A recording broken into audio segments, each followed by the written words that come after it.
Everyone, welcome back to Britton's Hangout Hour, Episode 3. Oh no, the cat's coming. Anyway, I am here today with yet another guest, a good friend of mine from my RPG playing. I also learned he is kind of a renaissance man, if you will. He's an author, musician, and overall master of wit, Luke Maynard. Or Luke RJ Maynard, if you read his fantasy novels. How you doing today, Luke? I'm doing great, thanks. How are you? I'm doing pretty good. My cat wants out of my room now, so I'll let you out. She knows I was talking about her, I guess. Anyways, I'm doing pretty good today. It was kind of busy. I was gonna have my RPG game today, but one of my guys was like, "Oh yeah, I'm going to a wedding, so yeah, I might need to cancel for today." So I'm like, "Oh, darn." But, whatever. That's the hardest thing is at this point, just coordinating that many people. Yeah, I know. It's the hardest part. I'm like, I'm sure it'll be fine. And it's like, oh my goodness. I don't know how Matthew Mercer does it. I don't know if you watch Critical Role, but I don't know how he does it if, getting everybody together. I think at the point where it has a big enough following that basically becomes his job. I think that's a big part of it too. Is that if you can make it your 9 to 5, then showing up for it is there's an added incentive to it. Fair enough. I do have their book up here, so the World of Critical Role. I also watched their show, which I'm like, I'm sure this will be like really entertaining, and then I got like really into it. It was really good. I've stepped in a couple of times, and it's fantastic. Especially like he seems to have a lot of people on who are just naturally good voice actors, and that seems to add to the experience for sure. It's definitely an experience. There's just so much content there now that, like everything else, I want to get on the ground floor and start at the beginning, and I'm like 500 hours of content away from being caught up. So that's always the hurdle. Yeah, I know. I've tried starting Critical Role a few times, like the actual original show, and not that I don't like it. It is very entertaining. It's just like I haven't had the patience to sit through it yet. So I'm waiting to get all my affairs in order, and then hopefully I can get around to actually sit watching it. Yeah, I'm a completist, so it's the same as finally jumping into the Doctor Who pond, because I know I've seen some, I like it, but I really got 70 years to catch up on. Yeah, I actually just started with the revival, and I've never actually watched any of the old stuff. I've heard it's fun though. It's neat. It is a lot of fun, and I think that's part of. Well, I don't know. It's definitely got people who take it wonderfully seriously, no matter how silly it gets, and I like that those things can sort of coexist. The absurdity of it, and the fun of it, and the seriousness of it, all at the same time. Yeah, I got into Doctor Who when I was in middle school, so I tend to be late to fandoms. Like, I didn't get into Harry Potter till I was in middle school, even though it came out when I was growing up. I didn't get into, I didn't get into Lord of the Rings till around I was in, 7th or 8th grade, so, it's a bit of a late bloomer on these things. Yeah, it's never too late. It's never too late. I try to remember how many people got into the Lord of the Rings when it came out in their 30s and 40s and 50s. Oh yeah, when you read one of Tolkien's, when you start reading Lord of the Rings, you just get smacked with just the world, Yeah, and then you forget how slowly the world of Tolkien grew for people that lived through it at the same time. I think, The Hobbit was 1937 or 1938 in some places, and then it was 1954, 55 that Fellowship of the Ring came out. And then that was basically it in Tolkien's lifetime. he died in 73, and then the Silmarillion didn't get dropped until 1978. So there just wasn't a lot there.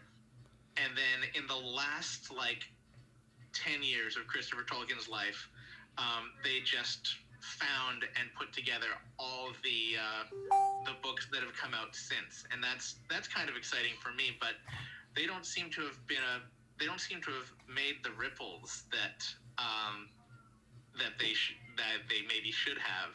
I don't know why. It's probably because Lord of the Rings is more of like or The Hobbit, Lord of the Rings is more of like a story.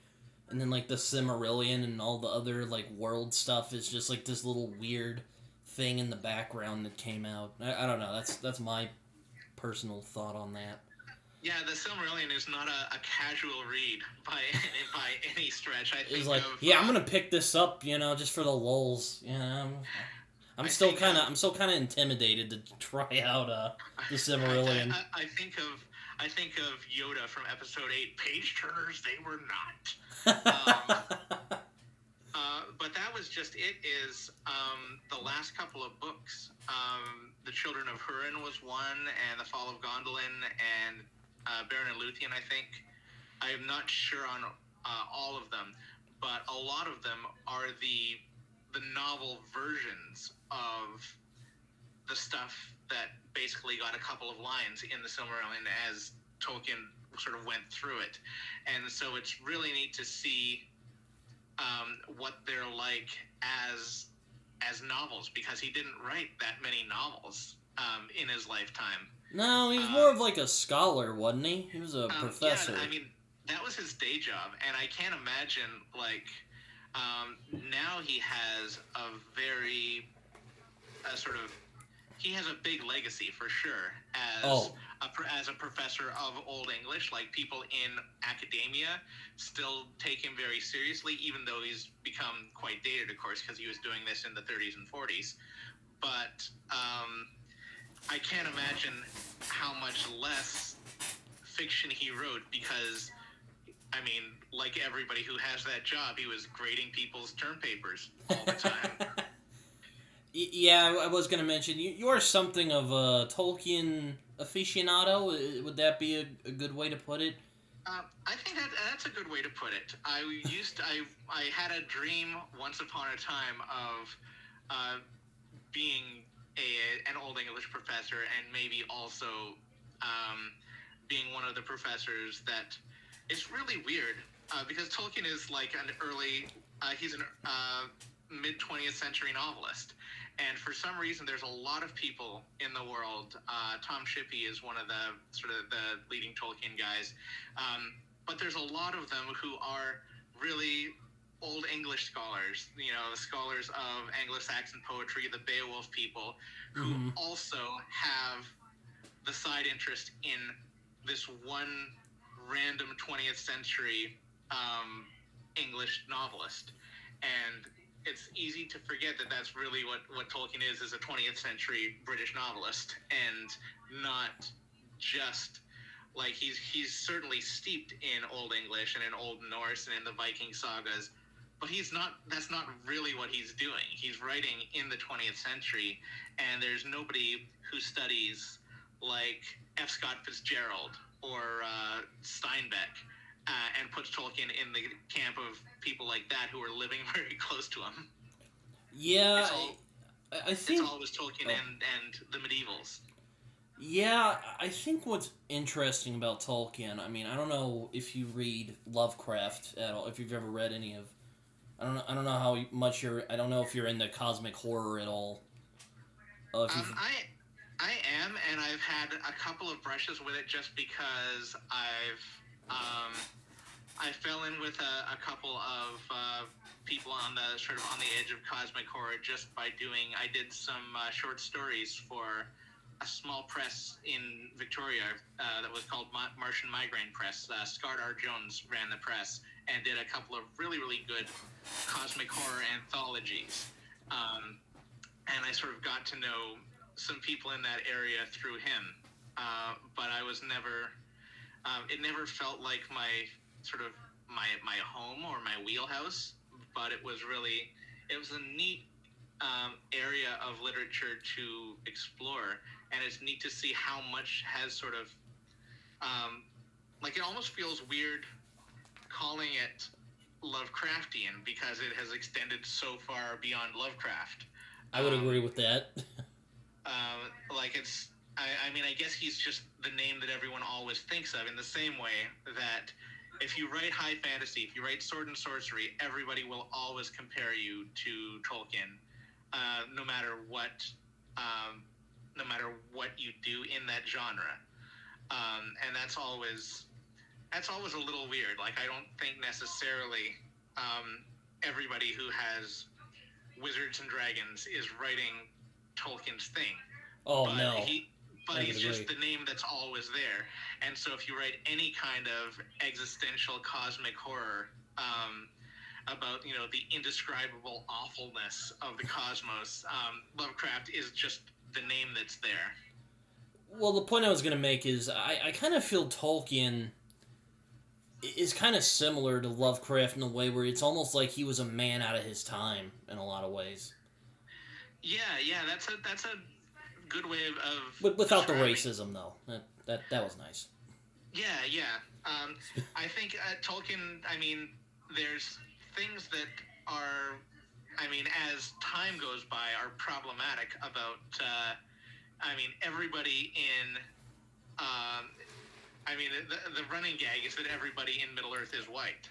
And mysteriously, other than the Easterlings, who are, racially coded, and mostly all we see of them is they're the bad guys. And what I would love to see, and I think there's certainly room in Middle-earth to see it, is I would love to see the complexity of who are those people, who are the Haradrim. Did they disagree over whether to ally with Sauron or not? What happened to the people that said, I don't want to do this? I'd love to see all of the other parts of this world. And so we've certainly got a lot of people eager to throw their money-making hats into the ring of telling new Tolkien stories now. So it'll be interesting to see what they come up with, and whether they do really new, fresh, original stories in that world, or whether they stick really close to the stories he's already told. Yeah, I think Barlin James made a good point. He wrote Black Leopard, Red Wolf, which I have up here on my shelf. It's a very good book. It is a lot of people called it African Game of Thrones, but I don't think that's quite right. But that's a conversation for another time. He made the point that he was kind of joke arguing with a friend of his about the whole, everyone in Middle-earth white, and the guy was making a point about how, it was based on English myth and whatever, and then Marlon James just was like, yeah, but it's not real. And because epic fantasy in a lot of ways is kind of steeped with history, and sometimes you kind of conflate the two. And when I heard that, it kind of, it kind of inspired me in my own, fantasy writing, what I'd like to do. It's like, oh yeah, it is all fake. I can kind of, do what I want, Yeah. And that's sort of, once you have that freedom, the question then becomes, well, what should I do with what I want? Like, you can do, once you can tell a story that's virtually, that can be virtually anything, if you have an interest in living in a more cosmopolitan world than a largely white English or a largely white European world, what does that look like? And I think it's interesting in the context of fantasy, because fantasy as a genre, at least as it came out, and as sort of Tolkien does represent a way that it crystallized in that period of the 50s and 60s, and sort of for a good period onward. But it really is sort of a Victorian, like there's a Victorian influence in how it's done, that comes out of like the Pre-Raphaelites and sort of 18th, 19th century versions of the King Arthur story. And of course, those are all things that influence the early fantasy. And they're all mostly Victorian portraits of white European sword and sorcery. And that seems to be, like, there's certainly a long tradition of that. And the cool thing about now being, I call myself a lapsed medievalist because I don't work in academia. But the neat thing about the Middle Ages is they're much more sort of complex from that perspective than the literatures that we came up with in the 19th century to kind of look back on the Middle Ages. Like, people did move around Europe, and they did move around the Middle East and Africa, and it wasn't, like, it was a much more cosmopolitan world in some ways than fantasy has us think of people living in this land, people living in that land, particularly if you were the kind of people, like the upper classes of royalty and knights and things that people like to write books about. Yeah, like sorry. I was going to say, like, if you were a farmer, I mean, historically, you probably lived and died without going more than 40 miles from your house. So you get a bit of that in Lord of the Rings, is that Sam says, you know, if we go any farther, this will be the farthest I've ever been from home, and it's like 40 miles from his house. And that was typical of sort of most people living in the Middle Ages in that kind of feudal system. Yeah, I mean, it's my knowledge of medieval history is very limited. Though, yes, I do think that the kind of medieval fantasy is a little, I don't want to say burnt out. Well, I think that might be that might be a good way to put it. But I don't want to say it like that. It sounds kind of bad. But I think it's a fair criticism, because what you get anytime a genre has run its basic course is you start to get variants, you start to get offshoots and people who approach it in a new way. And like, the way I think of it in a way that's sort of immediately obvious to some people is, right now, if you go to the movies, there's a whole lot of capes. You see a whole lot of superhero movies. And Marvel seems to have figured out that you can only tell a straight-ahead superhero movie without inflection so many times. And then every new movie they introduce now has to have a slightly different flavor. Like, okay, you've told, I guess the Iron Man movies are fairly straight-ahead superhero movies. Guy gets extraordinary powers, fights evil. But then, once they've done enough of those, Ant-Man has to be a heist movie. It has to be a heist movie disguised as a superhero movie. Yeah, I think that's what's interesting about the MCU on kind of a side tangent, is that they're not afraid to vary a bit. Though I've been trying to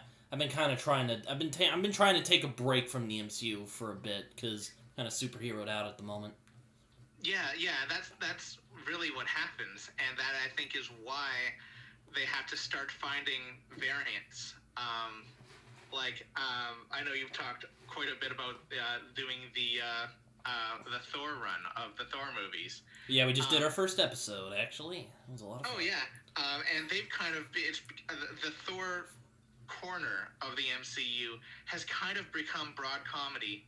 I think not because Thor has to be broad comedy, but because it has to be something. It has to have an identity that's more than just the same flavor. It's got to have a slightly different flavor from every other ingredient. And I'm not sure what you'd call the really dark version of that, but I'm sure there is one. And I guess every time they do an ensemble picture, it's kind of a mixing of all the flavors. But they all have to be a little different, because the same generic flavor won't power 25 movies in a row. It won't make everybody want to see all 25. Yeah, yeah. It's like the first two. I was about to say, were you gonna say like mediocre to bad? because I didn't really care. I actually rewatched Dark World yesterday for the next episode we're doing, and I'm like, oh, maybe it's not as bad as I remember it. And then I watched it and I was like, yep, this movie's still not great, but and I don't want to be too negative on here, but and then you read the Thor comics. Like, I read some of them. Like, I don't know how many comics you read, but there's the God Butcher arc from Thor, and I'm like, oh wow, this is awesome. Where the hell is this, MCU? Yeah, and it's only took the third movie to find that tone, but better late than never. I don't want to say that Dark World is bad, but you put it next to Ragnarok, and what you can at least say about Ragnarok is it gives you something that the MCU hadn't given you before. Exactly. And that almost, at this point in my being very old, having watched a lot of things career, I care more that I get something new than that I get something good, really. Like, if they have a formula that works pretty well for them. They make more hits than misses. But I'm almost happier every time I see something that's just really weird, something that's really in left field. So anything that stands out as, well, like in that superhero space, anything that stands out as not a straight ahead superhero origin story, because that's the classic thing, is every time somebody reboots, they have to tell the whole story of where the character came from. And the last few movies in that vein that have just completely skipped that part, they just work so much better for me because they avoid the trap of having to tell the same story that we've just seen 6 times. Yeah, I remember when I saw Doctor Strange, I'm like, this is Magic Iron Man. I already covered that on my other podcast, so I don't want to talk too much about that either. My favorite moment of, I forget what movie was the first Tom Holland Spider-Man. Oh, it was Homecoming? Yeah. Might have been Civil War was the first one. Oh, Civil War. Civil War, yeah. But I think Tony asks him, why are you doing this? And he looks away, and he says, I just feel like if you can do something, you should, or something like that. It's some paraphrase of, with great power comes with great responsibility. And you can see in your whole mind, while he's looking away for 2 seconds, your mind replays the last Spider-Man origin movie that you're interested in, whether it's the Tobey Maguire one, it doesn't matter. There was a chance to just rehash the same story again, and you don't have to because everybody knows the story. Yeah, that's what I like about the MCU Spider-Man films, is that they didn't just tell the, story again. Yeah. It was more of like here's what Spider-Man does in his, daily life. I'm this is actually really fun, Like, I really like this. Same thing with the last couple of Batman movies, that they now take for granted that you know who he is. And if they really want to start a new story, they still start at, year, I think the Pattinson Batman starts year 2, which is a nice nod to, this isn't, the Batman year 1 comic. This is the year 2 comic. And you don't have to go over the parts of the story that everybody knows. And I think that's, one of the great advantages to working in that genre for the most part is any more people come in with a base level of knowledge. You don't have to start at the beginning of the story, so you can really start in media res in the middle of things.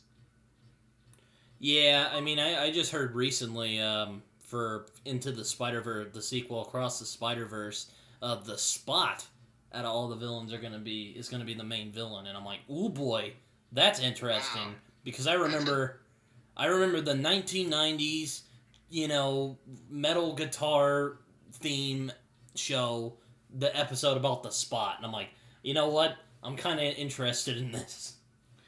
Yeah, that's a deep cut, which is nice because I've been overusing. I made the little meme of the space captain pushing two buttons I have overused on social media of the DC Universe plan, and one button just says another Superman movie, and the other button says another Batman movie, and he can't decide which button to push.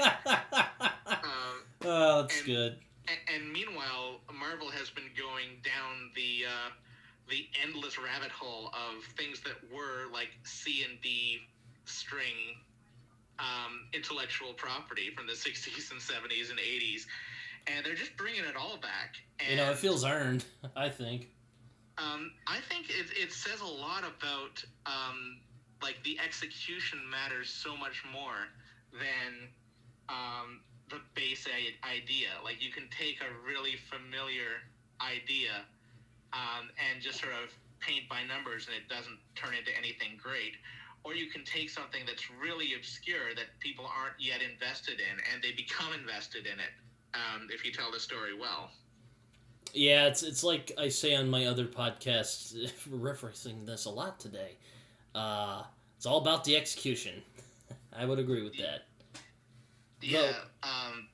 Though the DC movies, the DCEU, as they're calling it, I went on a big rant on the last episode on my other podcast, so I don't really want to talk about it too much, because it hurts as a DC fan. Ugh. I laugh because I don't want to cry. Yeah, it's weird. What I do find is you talked a little bit about the thing that nobody talks about is the fact that they still make comic books about these people, and that somewhere in the world people still read the comic books. And I think you're one of the people that knows a whole lot more about that world. And I think in that, like, I haven't kept up on any of the DC books, but I'm still continue to be really impressed by what the people are still doing on the page in terms of the kind of storytelling about that whole line of characters that we never get in the theaters for whatever reason. Yeah, that's always... I just think... I've always said this. I think Feige and the crew just had a better plan. Yeah, and the one thing I really like about it, and this will resonate with you as a reader of the books, is I can now see, that old, like, if you ever watched the first Marvel series that I really tried to collect and read as a kid, and this will date me for sure, was the Maximum Carnage run. Oh boy. Which ran across a whole series of comic books. And, you'd get to one, and a character would allude to something that happened somewhere else, and there'd just be a little star, and in the corner it would say, in Amazing Spider-Man 263, Natch, editor. And that's what I feel the Marvel movies have given us, is this whole world in which you don't really understand why Captain America and Iron Man are no longer best buddies unless you've seen Civil War, but you understand that somewhere out there is a story in which this happened. I was about to say, they weren't really best buddies to begin with in the movies, but Yeah. But likewise, you can get on board at any point, and you don't have to be a completist to appreciate that there are other stories out there that explain how we got here. I think of the Doctor Strange movies that, or at least I think one came out before he got into the big Avengers pile-up. And Spider-Man swings in at one point and says, "What are we? What's going on?" And I think Tony just tells him, "We're trying to get a necklace back that some alien stole from a wizard." And he just says, "Okay," and he's on it. And now he's in the action scene, and he doesn't need to hear more than that. And I think that's like, they're really not just copying the characters. They're copying a way of storytelling that was conceived in like the 70s and 80s as a way of making people subscribe to all the different comics. Mm-hmm. Like Marvel really wanted to sell you the whole run of 6 different comics, so that's why they would spread the story across all the multiple issues. And that worked well for them. And now they're not just telling a story in a way that works for the films. They're doing it in a way that, for me, evokes that period of storytelling that came off the page. Yeah, it's, I mean, I have a lot of opinions about comic books and comic book movies. I won't share all of them here, but I will say, I do think the MCU is kind of a bright spot in this sort of creative drought that Hollywood is in at the moment. And I feel like a lot of people don't give the MCU enough credit. I get they can be a bit formulaic at times, but, like, hey, these are pretty good. Don't disrespect a good thing. That's why I like the fact that they need to give it a little bit of inflection. Like, here's one that fits the formula, but this is a heist movie. Here's one that fits the formula, but it's a broad comedy. Here's one that fits the formula, but it's a war movie. And, I mean, to hop over to the Star Wars world, which is also a place near and dear to you in a sense. Oh, I love Star Wars is one of my favorite topics. To me, that's one of the reasons that Rogue One worked really well, is because it wasn't just a Star Wars movie, it was a war movie. And if all you've seen in a long time is Star Wars movies, you haven't seen a war movie. You haven't seen Saving Private Ryan. You haven't seen The Dirty Dozen. You haven't seen anything from that 40 years of genre that they just slipped in without you noticing by putting Star Wars skin on it. And so there's all of these worlds and all of these ways of storytelling that feel fresh to people because they come from farther abroad. I would say I would give a couple of asterisks to what you said, but yeah, I mean, I will say that battle scene at the end of Rogue One was amazing. Like, the last 30, 35 minutes of the movie, maybe 40 if you want to go long enough, but I think are really well done. I'm like, well, you could have made a short movie out of this. This is really good. Yeah, and it feels like I'll happily take it because it's something I haven't seen before, and that's refreshing. And it doesn't have to be 100% perfect. It just brings something new, and that's when you're living in any of these worlds, which are now they're making expanded universes out of everything. Oh my lord! And that's the danger is the danger of exploring how many blockbusters can we get out of one franchise. But what they have to do is they have to give you something new every time. Yeah, I mean, like I said, Star Wars is one of my favorite topics. I mean, I love Star Wars. I actually just watched the recent Obi-Wan episode yesterday. I must put a danger pin on that subject because I'm still waiting. I'm still waiting to start the first one. I've got to finish out the Book of Boba Fett before I start in on Obi-Wan, and so I'm about 5 episodes behind now, I think. But I won't spoil, I promise, if that's the case. He remains one of my favorite characters. Oh, I love Obi-Wan. He's one of my favorite Jedi. I don't know if you knew about this, but one of the very few things that I have written in the world for free, is because, of course, Lucasfilm, Disney would devour my soul if I tried to charge for it, is a little novella about Obi-Wan that now exists online in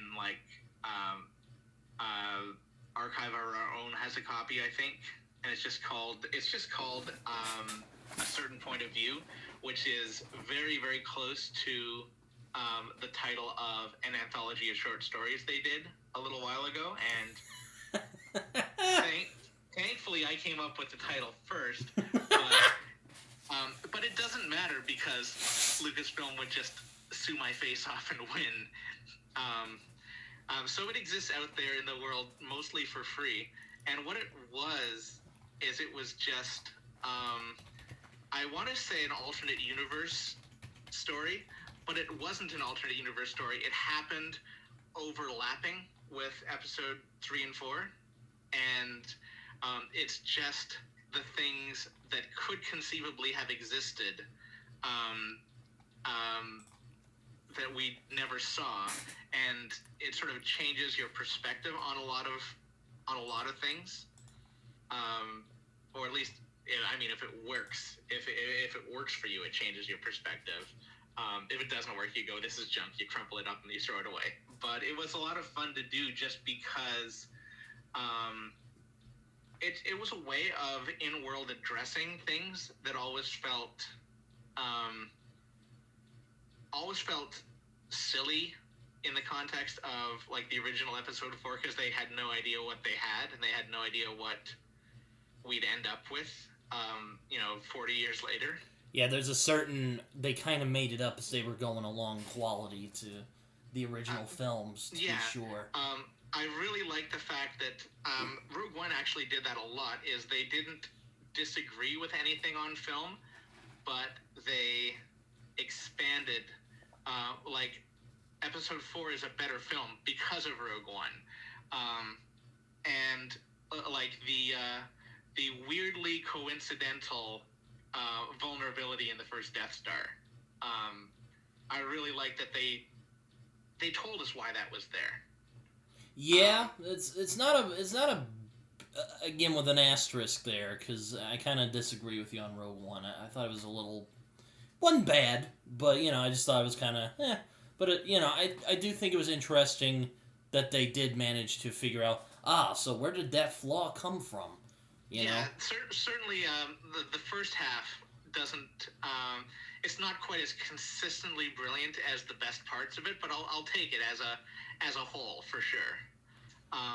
But it just sort of put that idea in me that it's possible to explain things that are unreasonable.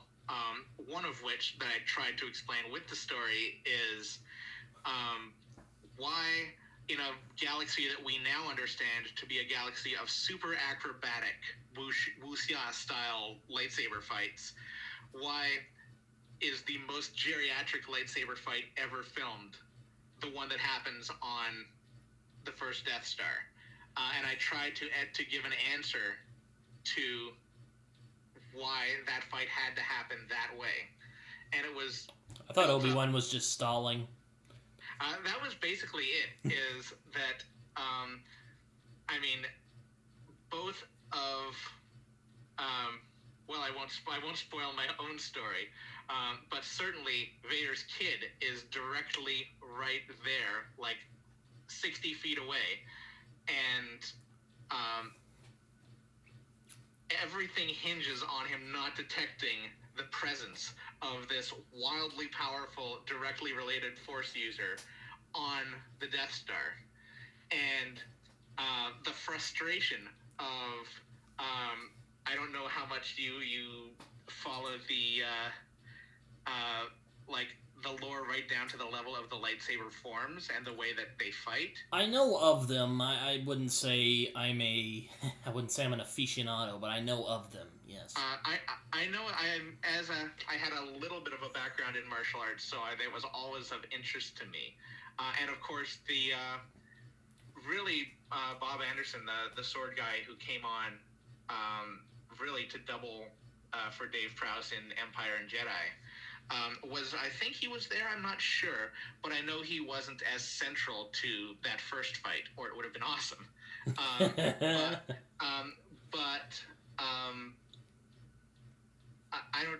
I always felt like it was different, and they've probably developed some of the lore to explain away a lot of the things, like why does Obi-Wan fight differently in the new trilogy versus the old one.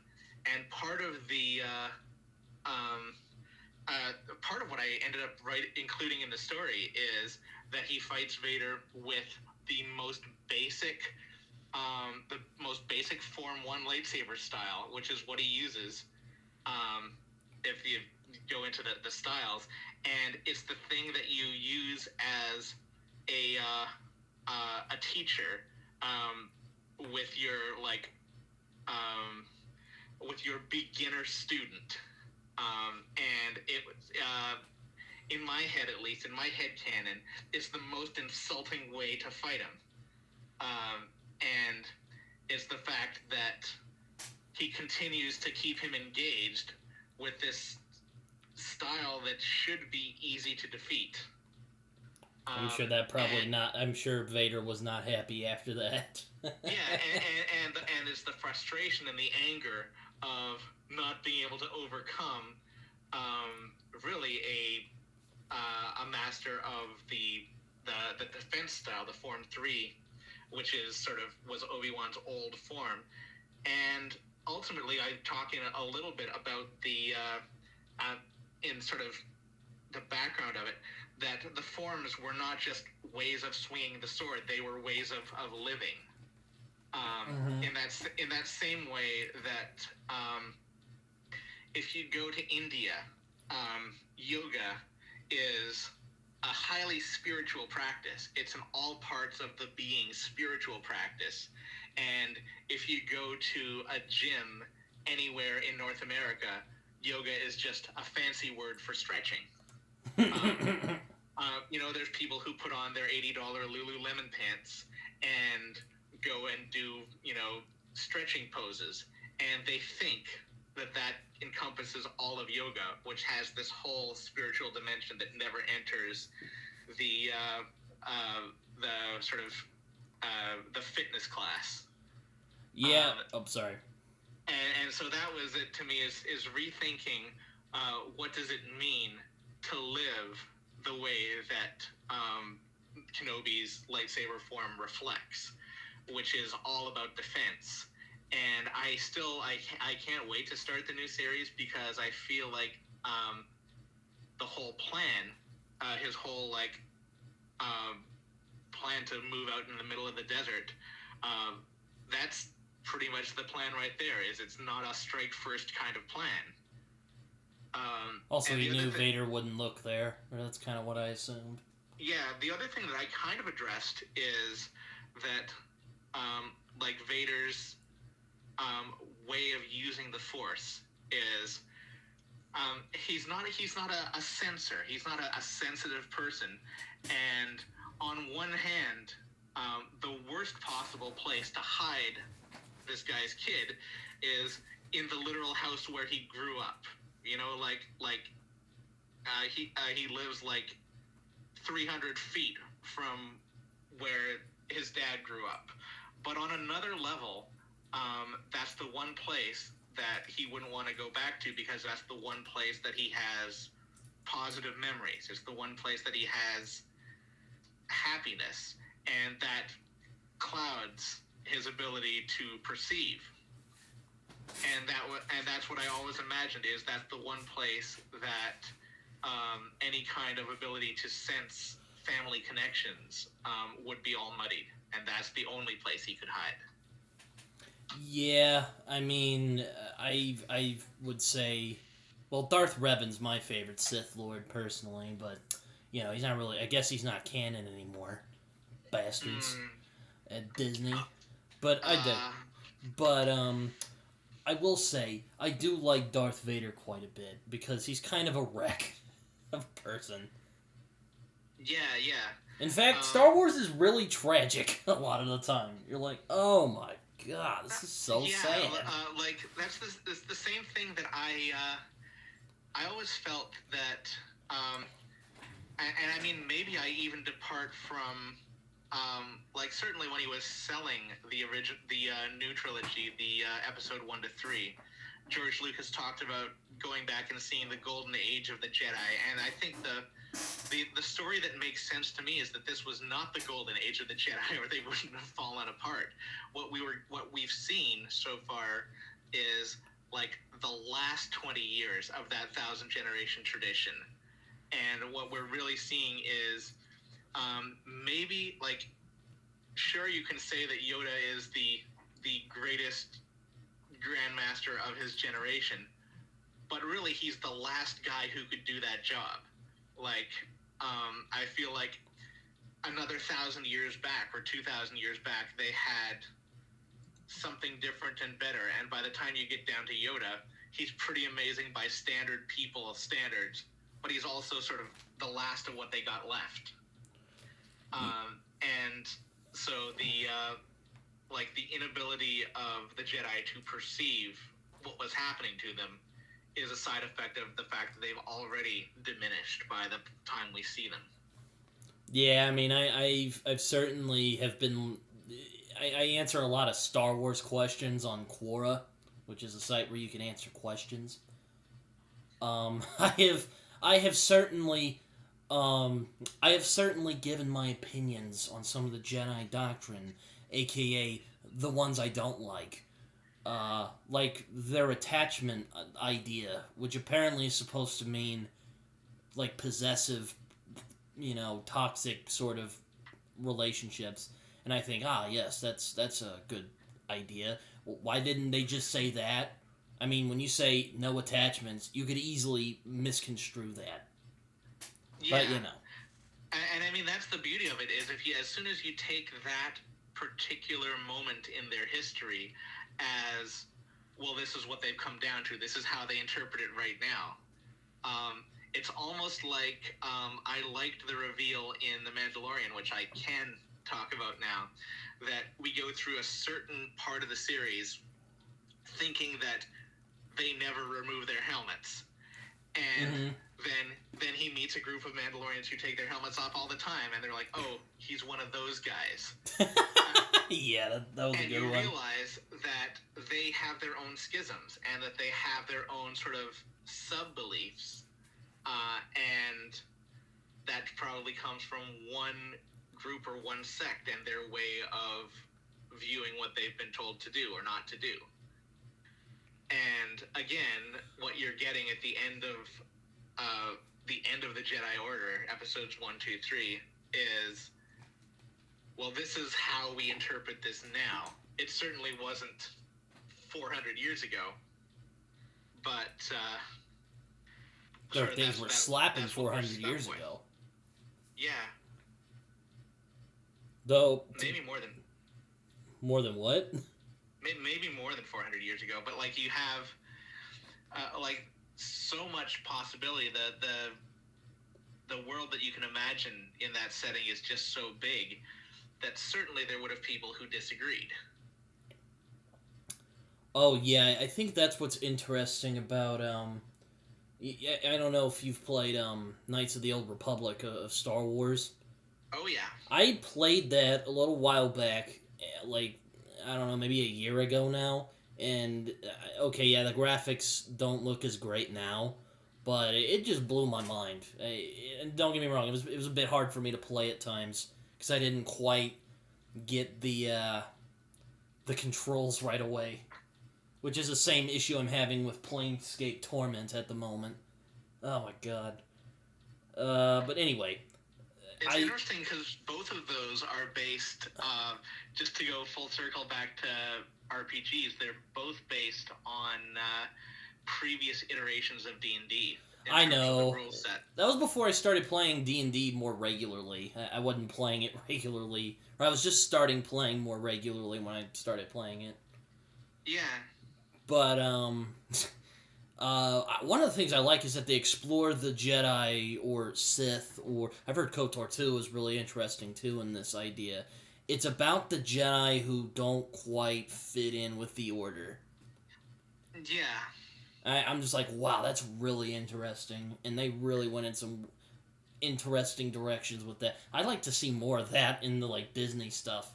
Yeah, and I feel. Not to slide down the path into the whole world of my newest trilogy feelings, but there were moments where you got little sparks of that idea, where Luke says, it's vanity to think that the Force ends because the Jedi end. That, like, he has seen more than anybody. Those Jedi of episodes 1, 2, 3 were not infallible in the way that they viewed stuff. And it raises the question of, well, what does Force use look like without this particular order that sort of normalizes it and has a really rigid doctrine of what you're supposed to do with it, and in fact does scour the galaxy looking for kids to run off with to make sure that they only learn the Jedi brand of Force use. Yeah, I know it's consensual, but yeah, it's always felt kind of weird to me how they're like, hey, we're magic space wizards. We're here to, your kid apparently has our same type of magic space powers. Could you lend your kid over to me? No, yeah. I mean, if that were me, I'd be like, hell no, you're not going anywhere near my kid. But it's a yeah, and I mean, maybe it worked differently when they had the reputation of being like these, this wise body of sort of monastic practitioners that eschewed all aspirations to power, eschewed all violence. They were pacifists, and by the time you get that trilogy, they all have the rank of general. Every Jedi you see in those films gets referred to as general, which is such a red flag in terms of the world that in terms of what they tell us a Jedi should be. I mean, to be fair, they were kind of being manipulated by a Sith Lord in a crumbling republic. So, I mean, I can't entirely blame the Jedi for the Clone Wars. Certainly not, but especially because it's such a long decline. But I mean, yeah, they certainly failed, but I don't know. I don't. I would be uncomfortable if I said it was all their fault. I know you're not saying that. I think that's the tragedy. Is it's just a bit their fault, and that's how Shakespearean tragedy has worked for 400 years. Is it's only a little bit the fault of the character who falls and dies in the Shakespearean tragedy. It's just a little thing in every case. It's the fact that Hamlet knows exactly what to do, but he doesn't act. Usually, that's what people pin down as his sort of obsessive self-turned melancholy and his inability to get on the business of revenge. Or for Macbeth, it's his ambition, or it's something like they always pin it down to some little flaw that is the undoing. And certainly, I mean, they're tragic heroes for a reason. They wouldn't be anybody that just sets out to fail is never good for that kind of story. Yeah, it's kind of like Anakin. I feel it's like what was his thing? He was afraid to lose people. Yeah, which is I mean, it's complicated by the way that the Jedi of his generation came to interpret, the doctrine. And so in a way they lost him as much as, and again, not through their own fault. It just was just, written in the stars, I guess, is the way that Shakespeare would describe it. The fault is in our stars, my good friend. Yeah, exactly. I mean, that phrase has got to. I wonder where that that's John Green, right? I wonder where that title actually comes from. It's Julius Caesar. Oh yeah, there it is. Yeah, I figured it would. So much traces back to that guy. Yeah, I do love the Bard. I don't know who doesn't though. I don't know a lot of people who don't. Unless they, I mean, it's really interesting. Again, dipping back into the long train of like the long history of all that stuff. Have you read Star Wars as depicted by Shakespeare? I had a little look at it. Yeah, I haven't. I don't own a copy. I don't either, but I've read some of it, and it is very entertaining. It's pretty great. I'm trying to remember the best part. It was all really well done. I loved watching Ian McDiarmid do Palpatine and Shakespeare. That was fun. Oh yeah, he actually read it. That exists online somewhere, and it's really really good because that was I actually got a chance to ask him a question at Fan Expo. Exactly, I don't know how many years ago it was now because Fan Expo hasn't run in the last year or two. But a big question was how do you make your peace with this huge career? Like, he's very much the Alec Guinness type, that he had a very big career, a very well-respected career in British theater, and then he had this thing on the side where he puts on this kind of weird space thing. Yeah, and for him, he has a really good sense of dividing those two careers. That it does not change the way that he approaches being a stage actor, to go off for 2 weeks and be the emperor of the universe, as he describes it. God bless that man. Yeah. I love Ian McDiarmid, or at least I love his role in Star Wars. I still remember he was the butler in Dirty Rotten Scoundrels, believe it or not. With, was he? Steve Martin and Michael Caine, who I also always forget that Michael Caine was in that. But the three of them, it's just such a fantastic energy to have them both in one place, because he doesn't do a lot of broad comedy either. That's not Ian McDiarmid's. He's done a lot of unintentional comedy, but he hasn't. I guess he hasn't done a lot of broad comedy. Yeah, and so that was a treat. It was a treat to see him in that. It's always interesting to see people outside of their wheelhouse, because like so many of them are like so many actors in general got where they are by doing a lot of things. By doing a lot of different things, and very quickly when they become famous in a stardom world, they only get more chances and more options to do kind of the same thing. Like, I still love, I guess again, peripheral to Star Wars, I still love seeing Harrison Ford in things where he's not Harrison Ford. Yeah, and there's not many of them anymore. He's not a bad actor at all.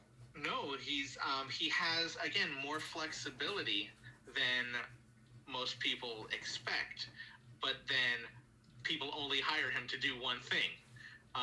He's kind of grumpy, kind of wisecracking, and probably also a pilot of some kind. And He's a pilot in real life, from what I remember. Yeah, I know. What was the, well, you've seen a whole lot of movies. Have you ever seen Mosquito Coast? I've heard of it. I don't believe I've seen it. Isn't that the one he did with, I think I know of it, because I think that was where he found River Phoenix, and he told Steven Spielberg about him for, The Last Crusade, if I'm remembering right. Yes, I think that's right. I haven't seen it in years. It's one of those movies that falls under the category of I can't tell you how good it is or how bad it is. I can just tell you that it showed me something I wasn't expecting. And that's I'll take it. I'll take it almost more than another superhero movie that's really good. Because I already know what I'm getting. It's kind of like the new Top Gun movie. I saw that recently, and I was like, wow, that really, I was not expecting it. But hey, it was pretty good. Yeah, anything that I'm not expecting is always a treat, and sometimes that just comes from. I mean, if there's nothing new under the sun, it comes from borrowing from somewhere new. And so if it's a movie I wasn't expecting to be funny, and it's funny, great. Yeah, oh Lord. I did see a little sci-fi movie from Spain a few years back called Time Crimes. I don't know if you've ever heard of it or seen it at all. I've never heard of it, but I should check it out just because I've never heard of it. It's basically, it's a time travel movie, so, you know, if you couldn't guess from the title. I remember watching it, and I just got sucked. I love movies that just can suck you in and just kind of... Because sometimes I just turn the brain on, you know, that kind of, like, oh, there's stuff I like. Oh, there's stuff I didn't like. But it's more rare nowadays for me to just get sucked into the process, you know? Yeah. And it was one of those movies that did that, and I'm like, yes, nice. It's also really funny, surprisingly.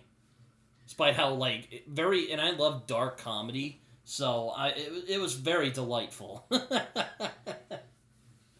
Yeah. Yeah. What did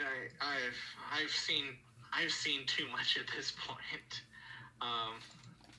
But it's nice because I'm now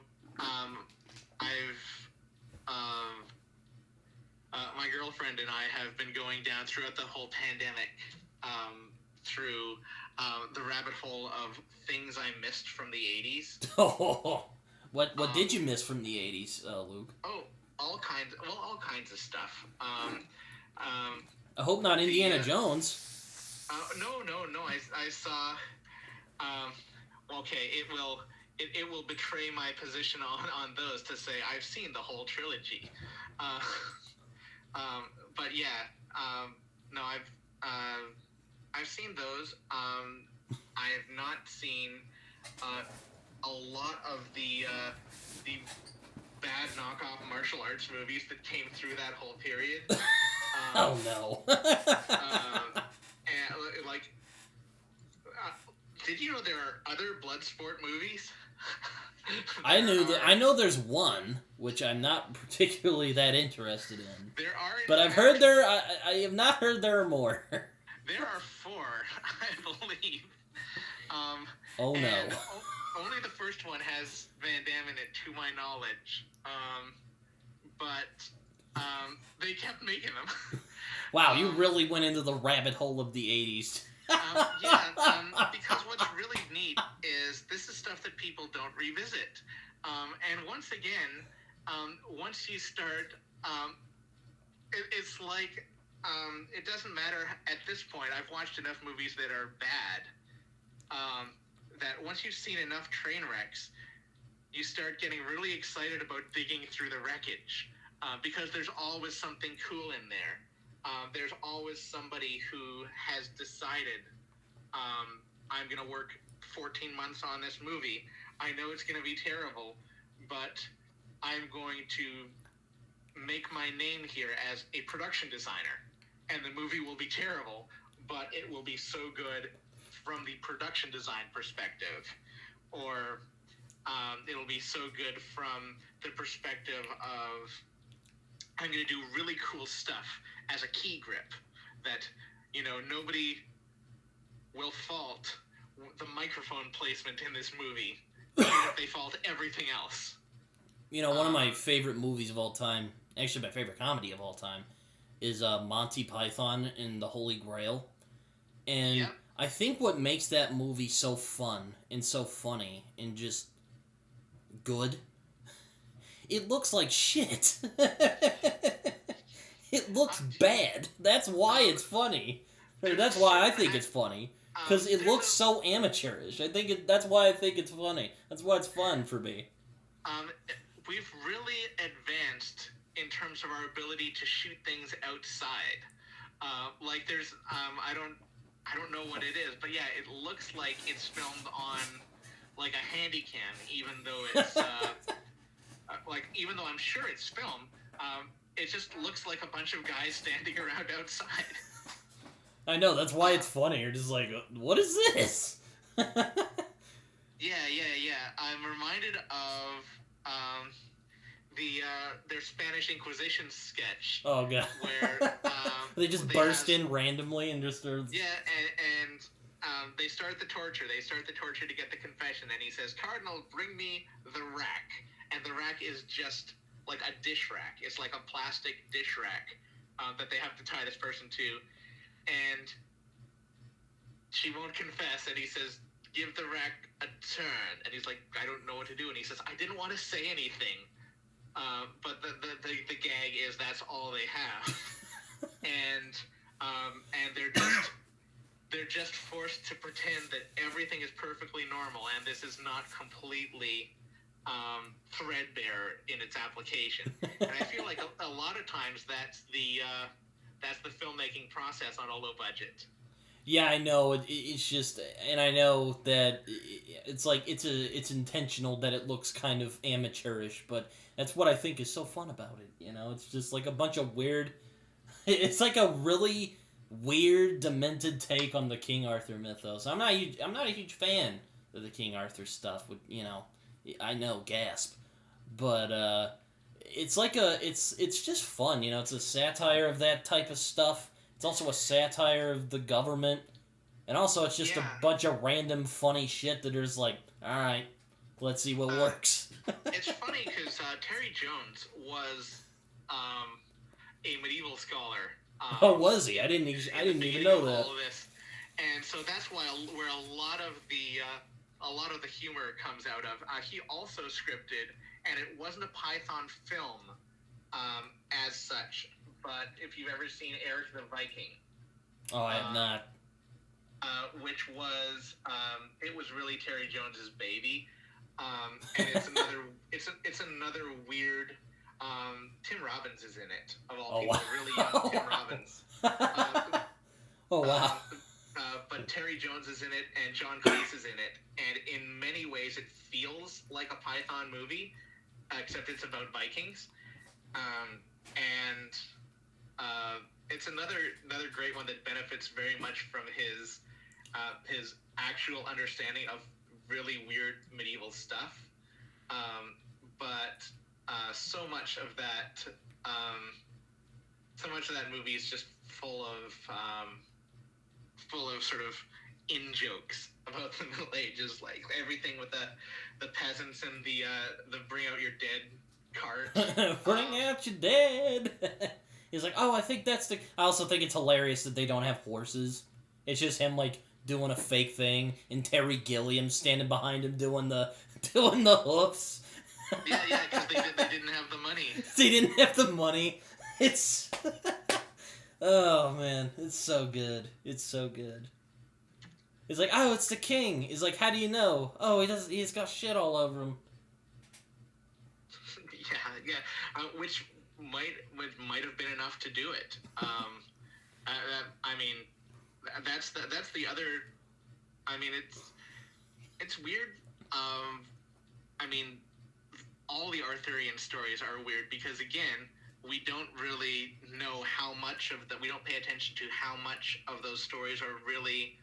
They come down to us from these romantic 19th century ideas of Arthur and his big castles made of stone and these ideas of chivalry and all these things. And really historically, if there was an Arthur, which there may have been, he would have been a 5th century warlord among the Britons, which are, well, I mean, he calls himself in the Monty Python. He calls himself the King of the Britons. King of the Britons, and but the Britons are the people who held the English at bay when the English, like the Angles specifically, the Angles and the Saxons were the tribes that moved into England around the 5th and 6th century.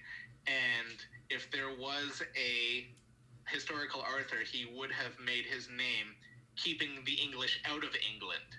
So the idea that he's in some ways an English national hero is completely forgetful of the fact that he would have lived and died keeping them out of England. Yeah, another iconic, I guess you could say, is when he starts like hanging out with or when he's like arguing with the anarcho-syndicalist guy. Yeah, and I mean, you start to see it when you look at the period. There's all these historians that are completely dodgy and completely untrustworthy in their accounts. But you really start to see the ages at which different stories get absorbed into the history of Arthur's legends. And my favorite, because it's just such a low key shade move, is that at some point a lot of the stories start in Britain because they're British folk tales of resistance against the Angles and Saxons, and there's tales in Wales and there's tales in Cornwall and all these places that have preserved a little bit of identity that predates the English. But eventually these tales go over to the mainland, like England held a big part of France for a long period of time, and that's why it was called Brittany, or which was like Little Britain, and it was on the mainland, and the stories came over and they filtered into the land that's now France, and then they came back.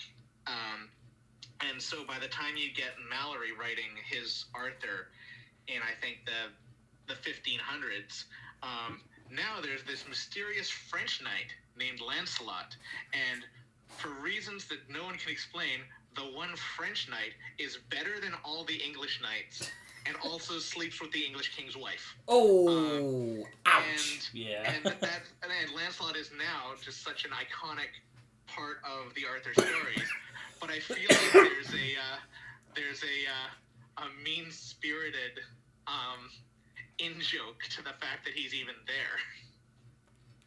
Yeah, I bet he's in the afterlife just punking on Arthur for becoming just as famous as he is. But it's such a neat part of how that story that gets told 5,000 times develops.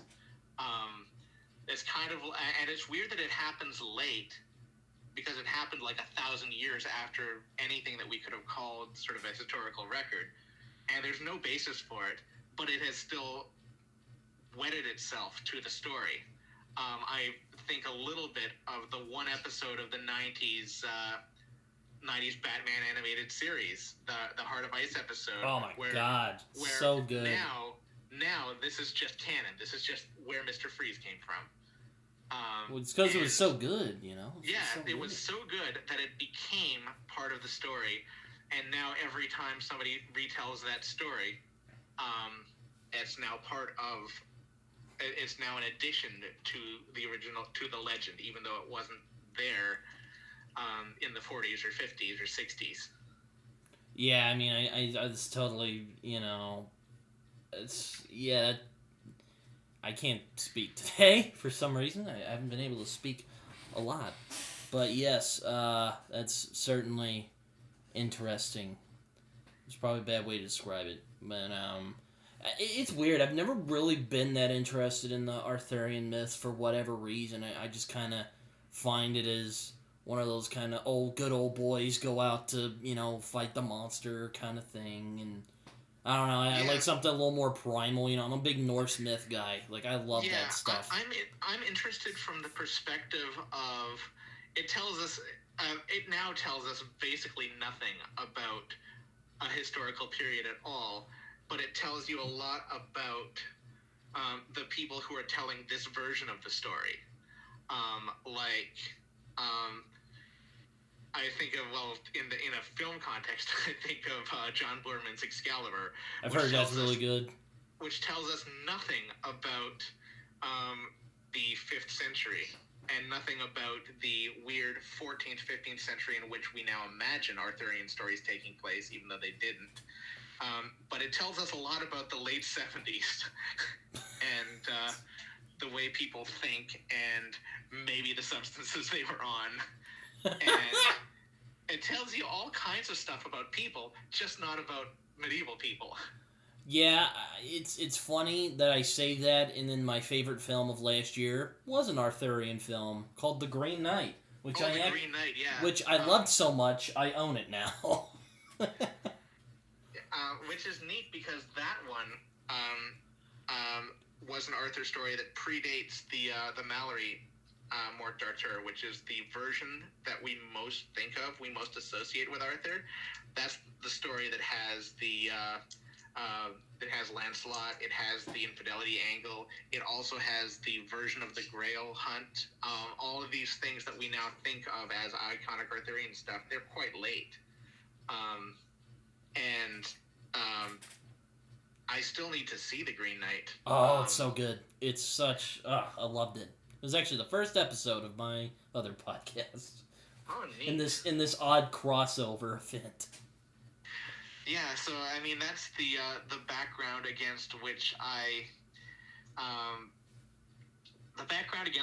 write is this idea of, I guess, a long view of medieval things, of people who ride horses and carry around swords, which is still the central world of high fantasy, and it's also with a sense of what do we want fantasy to look like now. I feel bad I don't want to be one of those, preachy people in any sense when I write. But I do, at the beginning of my second book, I slip in the fact that somebody lost his... I forget exactly how I phrased the opening of the book, but it's something like, once there was a man who lost his arm to a revel's blade.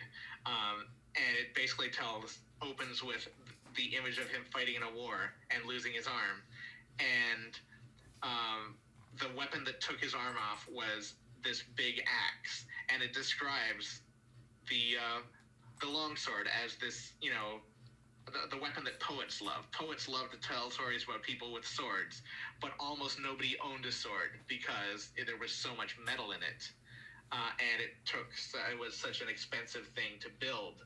And most people carried spears, and some people carried axes, and it sort of opens with this idea that medieval combat is not quite like you think it is if you live in a world of a world that is D&D informed, for example.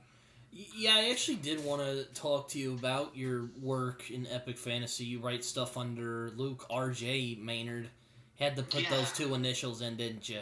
Yeah, the running gag that I always tell people is that when you have two middle initials in some combination of R and J, you have to include them. That's the rule if you write fantasy.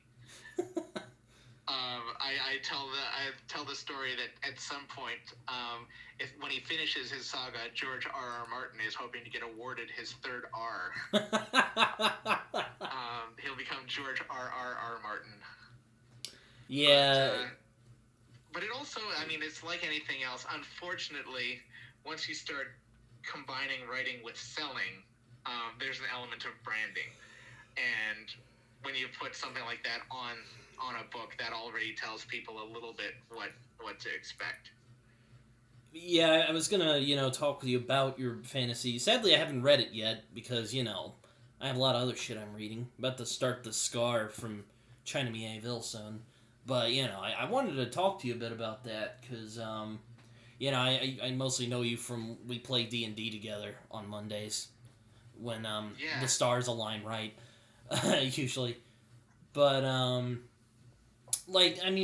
what is your series about? Because I haven't, without spoiling it, what is the idea around it? What gives your series... I like to ask fantasy authors this. What gives your series oomph from other, epic fantasies of the type?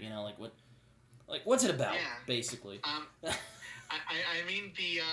tagline, I guess, for the Travelaith Saga, which I even, conveniently have on my webpage, is the Travelaith Saga is the story of a land in turmoil and the small hopes and heroics of all who dwell there. And what I that's a selling line.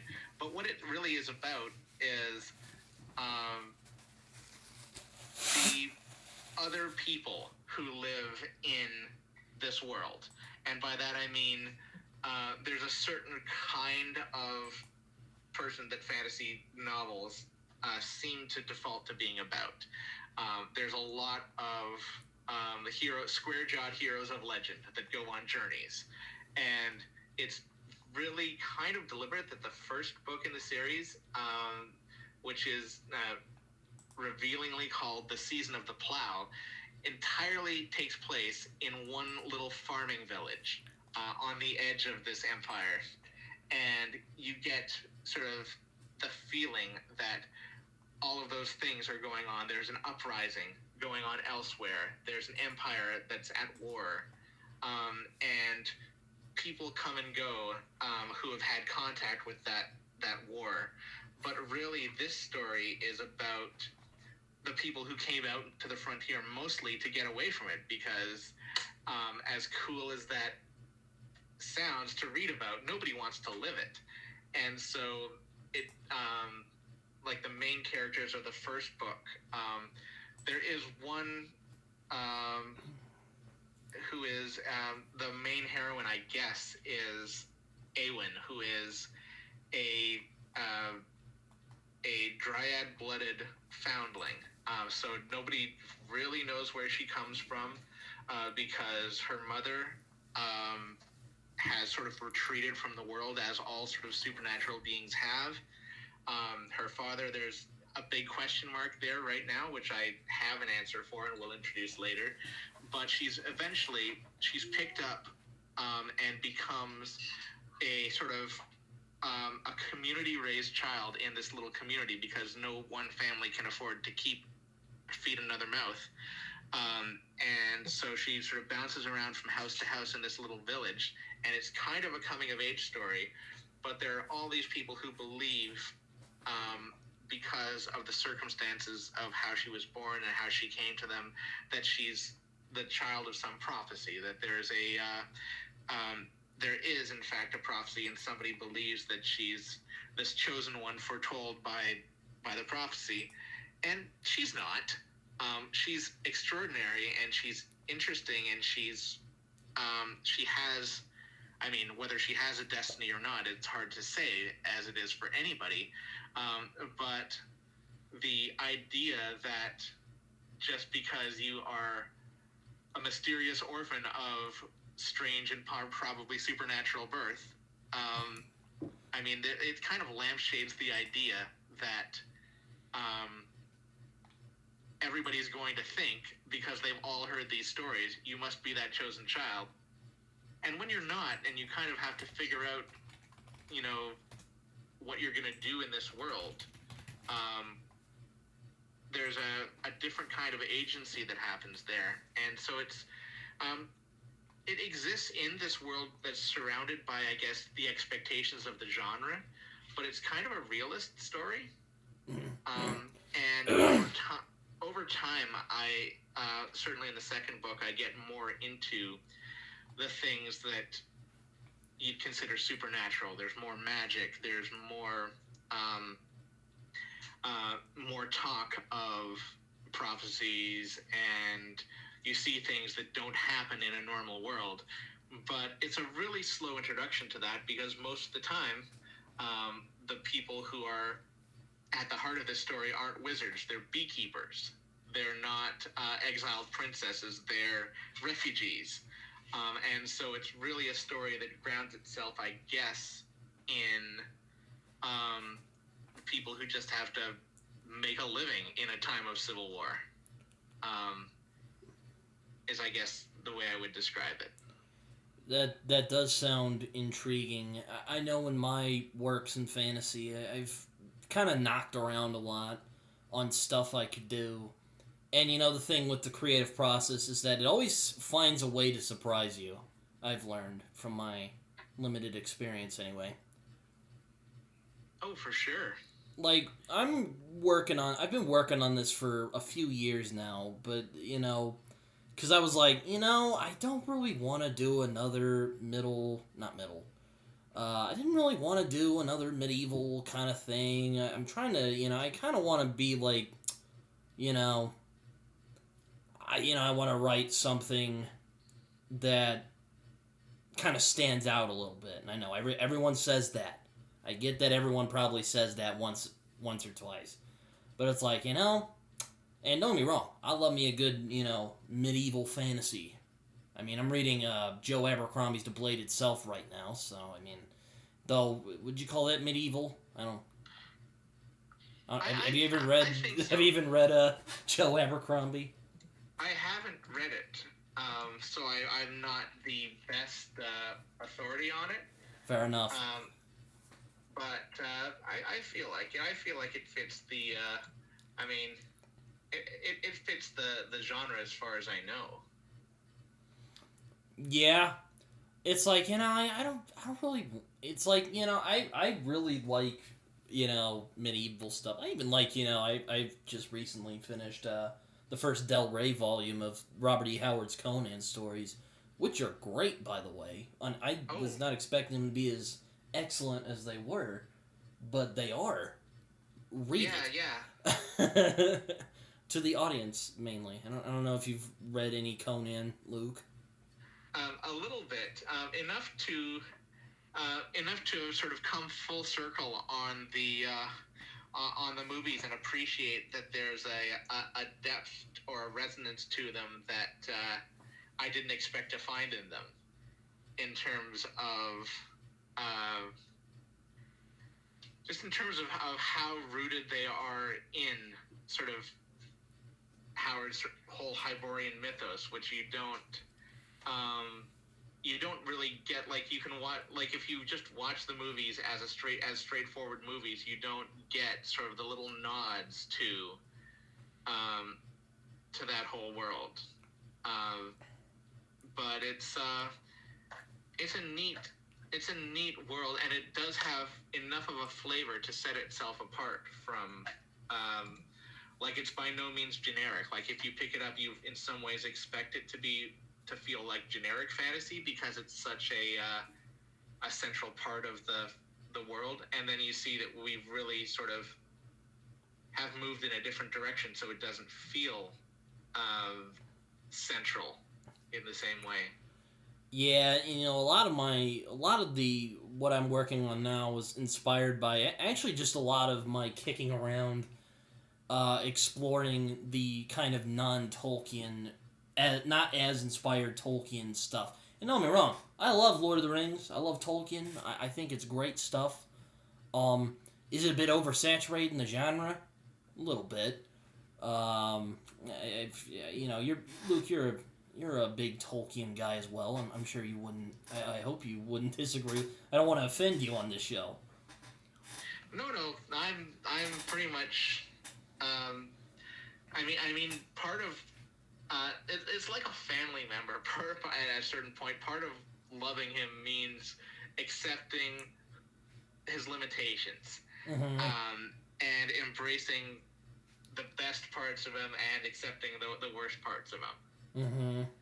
Like, to me, we started on the idea of race, and I thought of there's a very particular letter when The Hobbit was written, which was 1938, which you may think of as a very particular time in European history. Oh, yes.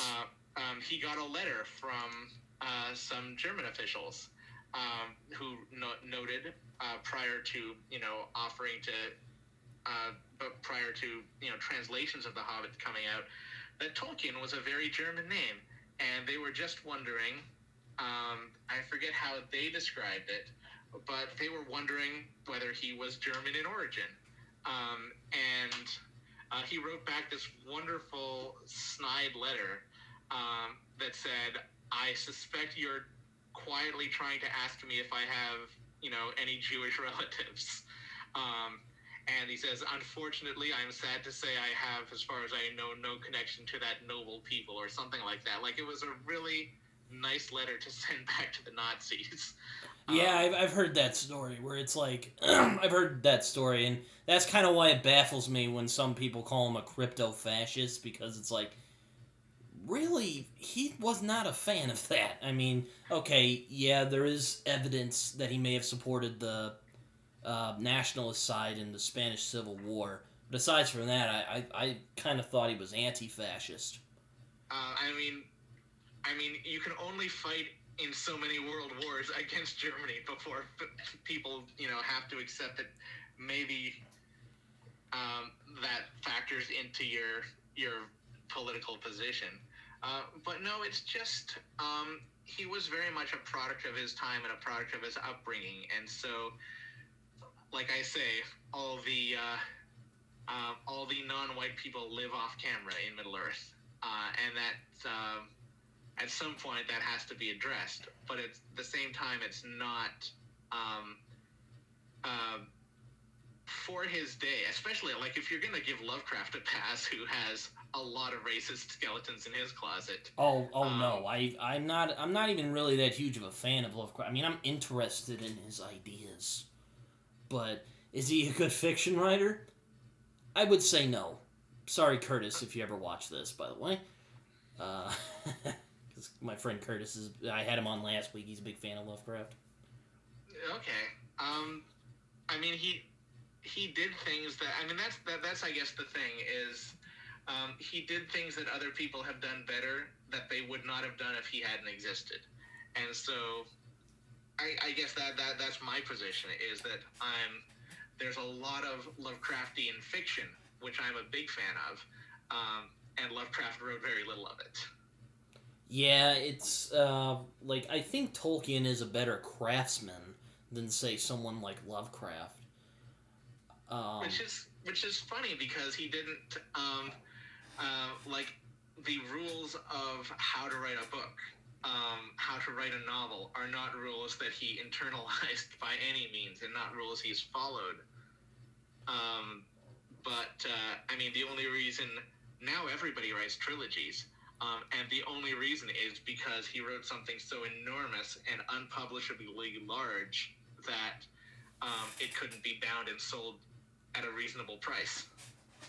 I generally stick to trilogies. I only really read longer series if they keep my interest. Yeah. But certainly, I think he opened the door to trilogies without meaning to. It was just a printing issue. I think if you look at I think the book, the novel Lord of the Rings, is divided into 6 books. You get 2 and 2 and 2, plus a whole bunch of appendices, which are there's something that that's what I find interesting, is when people say this is like Tolkien. They never say that of books that have 6 appendices in them. They never say it of books that have a really rich tradition of poetry that just is interspersed with the prose. And I don't know whether that's just because a lot of people can't do it, or I wonder what people say when they say it's like Tolkien, because a lot of the sort of the classic flourishes that tell you it's him are not present in those books. Yeah, I mean, back to my point, I was kind of kicking around, kind of trying to find... I grew interested in fantasy that wasn't quite in the Tolkien sphere, even despite the fact that his shadow looms over the fantasy genre. I don't think you can really escape from Tolkien, even if you tried. I mean, even guys who are critical of Tolkien, like Moorcock and my friend J.G. Keeley, even can't. But, I don't know if you've read Epic Pooh from Michael Moorcock before. Oh yeah, the essay or the response, yeah. My favorite of the sort of the Tolkien detractors is still "Ooh, those awful orcs," which is the really famous article that just blasts the original Lord of the Rings. Edmund Wilson, I think, wrote it. And it's the most negative review, and yet, you feel like he obviously hasn't read them. He calls him Dr. Tolkien, and he never got his PhD. You didn't have to in the 30s. He had an MA. That's it. And so it just, I don't know. It feels, it now gets printed in like all kinds of anthologies of I don't know whether it's in the public domain now, but a lot of times when they do collections of essays on Lord of the Rings, they include that one just almost as an in-joke. But it hasn't aged well for sure. But ultimately, I mean, that's like, there is no, I think people are getting the idea, at least I hope they are, that there's no reason that they have to stick to the Tolkien mold. Well, no, that was kind of the point I was getting to, is that I was kind of trying to, I didn't want to say I want to get away from Tolkien, because that would imply I don't like Tolkien, or I don't, appreciate his impact. I do. I mean, again, I think even, like, Moorcock can't deny, Tolkien's impact. I don't think he denies it in Epic Pooh, anyway. He just doesn't like it. Yeah. I do like some of Moorcock's stuff, and that also proved to be interest for me, because a lot of his fantasy is just really freaking weird. But I kind of kicked it around, and I'm like, I noticed that even American authors don't they like the Middle Ages. There are Western fantasies, but there's not really an American fantasy out there. And, there's so much. I know you're Canadian, so I bet I'm sure you know what I mean. I hope you know what I mean, though, when you say, there's not really an American fantasy out there, unless you want to consider, like Weird West stories is fantasies. And, not to knock those. I like Westerns. I want to read more Weird West stories, though. And I thought, that could be really interesting. I've never really seen, unless you want to say Solomon Kane, I had never really seen a fantasy in like a sort of colonial. I know there's Flintlock fantasy that exists, or they call it Flintlock fantasy. So I know that exists, but I've never really seen a kind of colonial fantasy like that before. And I'm like, yeah. And that was kind of the click, And then I heard that Marlon James thing I was telling you about, and I'm like, oh, I can kind of just do whatever I want. Or maybe that's kind of a bad way of looking at it, but I'm like, oh, that gives me a little more flexibility. I think that's better. Yeah, I think what you get, especially I like that you've described it as a colonial fantasy, because we're always trying to reach back into a mythic past that is usually quite distant. And we don't have a lot of that here unless we follow the boats back. There is, and I'm super interested in it, a growing body of indigenous fantasy and indigenous sci-fi. I know, yeah. And, that draws on traditions that I'm not 100%. They're not really. It's not really my sandbox to play in. And I don't have the background, and I don't have the just the background or the knowledge to do it justice. And so that's why I'm always interested in reading the other people that do have that background and do have the ability to do it justice. But I think you can really see in the swords and sorcery world, people, even in the Americas, reaching back to what feels like a mythic time that they have a foot in, or they have sort of a birthright to, even if they don't necessarily, even if they're not necessarily interested in telling historical stories. This feels like a kind of myth that they're comfortable telling. Yeah, I mean, my plug, I guess. I was initially inspired to try and do this story because I read Beowulf, and I'm like, that's cool. And it just kind of went from there. I mean, obviously, I've one of the things, a good advice for writers, and I am only just, starting out on my journey, read a lot. I think every Yeah. writer that's worth a shit has told people read a lot. Even Alan Moore recently was like, read everything. Read bad books. Just read. Yeah. And that's what I did. And the other thing, and this is a piece of advice that I've now finally been compelled to put into. I did a blog post on this a little while ago, a big, long, ranty thing, and it was on the idea that when I'm writing, I read completely different things from the stuff I'm writing, or and like if I'm in the off season, which I don't know when I consider the off season, but like I still enjoy reading fantasy.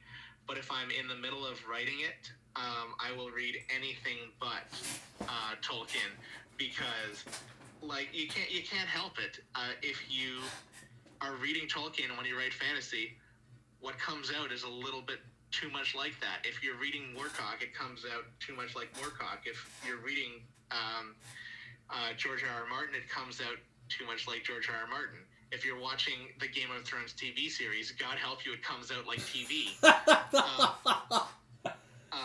And so the way I've described it in the blog post is never steal a bicycle from the neighborhood you intend to ride it in. And what I mean by that is if you're writing fantasy and you're reading Tolkien,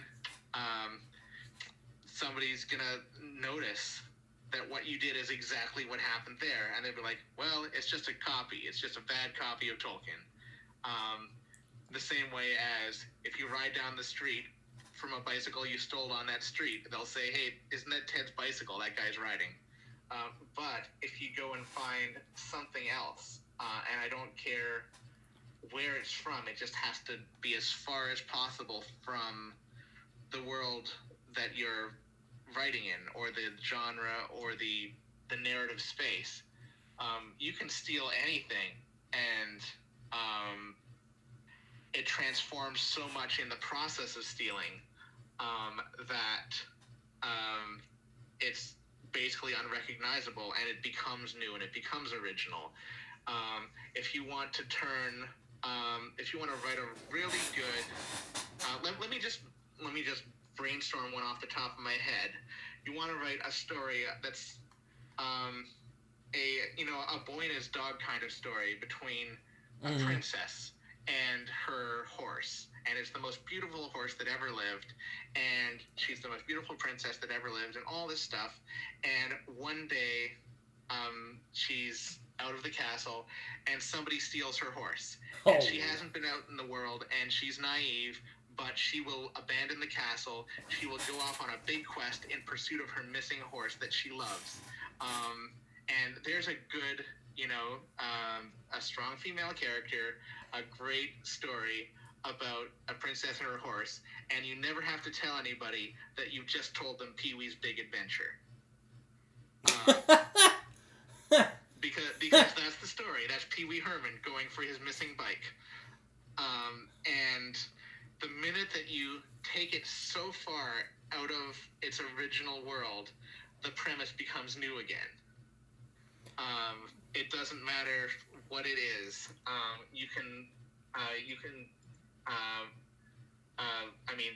I still feel like Rogue One just went and took the Dirty Dozen and put it in a sci-fi movie. Here is your band of unlikely militants who are not coming back from where they're being sent. You can steal from anything. I think in the blog post, I think the example I went to was Weekend at Bernie's 2. I can't remember the specifics, but there's the story of somebody who's brought back from the dead to lead them to treasure. That could fit in a fantasy story. And no one will say, hey, isn't that Weekend at Bernie's 2, the beloved screwball comedy from the early 90s? Nobody's going to draw those lines. And if they do, it's whatever you've produced is not going to be the thing that you started with. Yeah, going back to what I was getting at, I was really, decided, I'm like, I kind of want to do a sort of colonial inspired fantasy. But after the whole thing about Marlon James, I'm like, I want to play with the setting, but I don't want it to be like a alternate history, because I could do a historical fiction, if I wanted to. But it's like, it's fantasy, you do whatever the hell you want. Well, within limits, I guess. Maybe don't say that, but it's kind of like science fiction. It's the genre of possibility, Yeah, it feels like, one of the questions, the interesting questions, and everyone seems to default to hitting the medieval button, and I'm guilty of that myself, is what kind of time period do you envision this story happening in?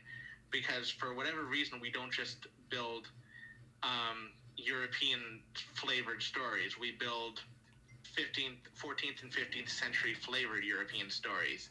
I think lately, the fact that we're getting so much steampunk is starting to change that, because at least we're building a lot of it seems to be alternate history. It feels like it starts with a Victorian world, and sometimes you see real places in it. But what about a second world steampunk story?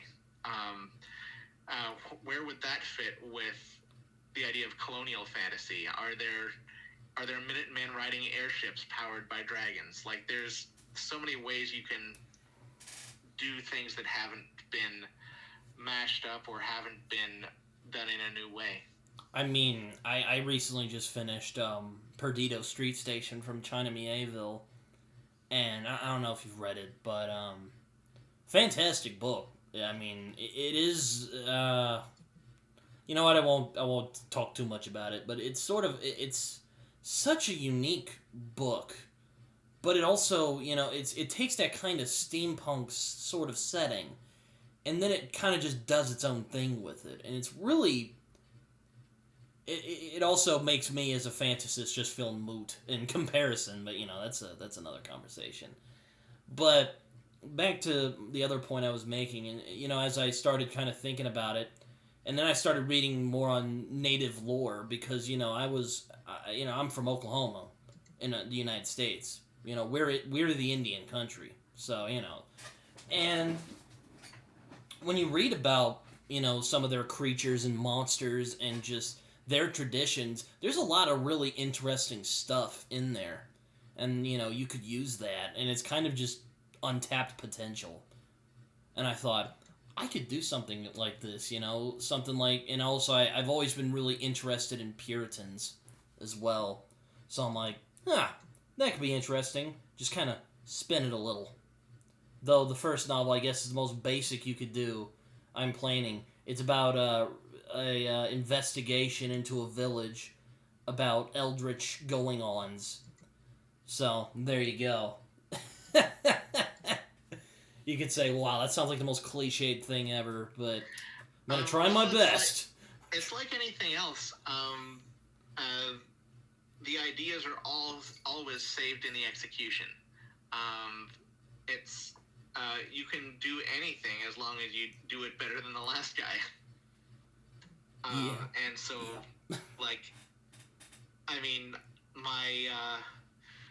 if you're going to do a buddy cop film, here's things that are going to happen. Two police officers who usually have completely different personalities are forced to work together somewhat reluctantly to stop a common adversary. That's going to happen. There's so much that is either saved or ruined by the way that you fill that in. That could be the greatest movie or it could be the worst movie. And I feel like, in the fantasy space, somebody either travels from here to there to get something or travels from here to there to get rid of something. That seems to be that seems to be the most basic building block. And then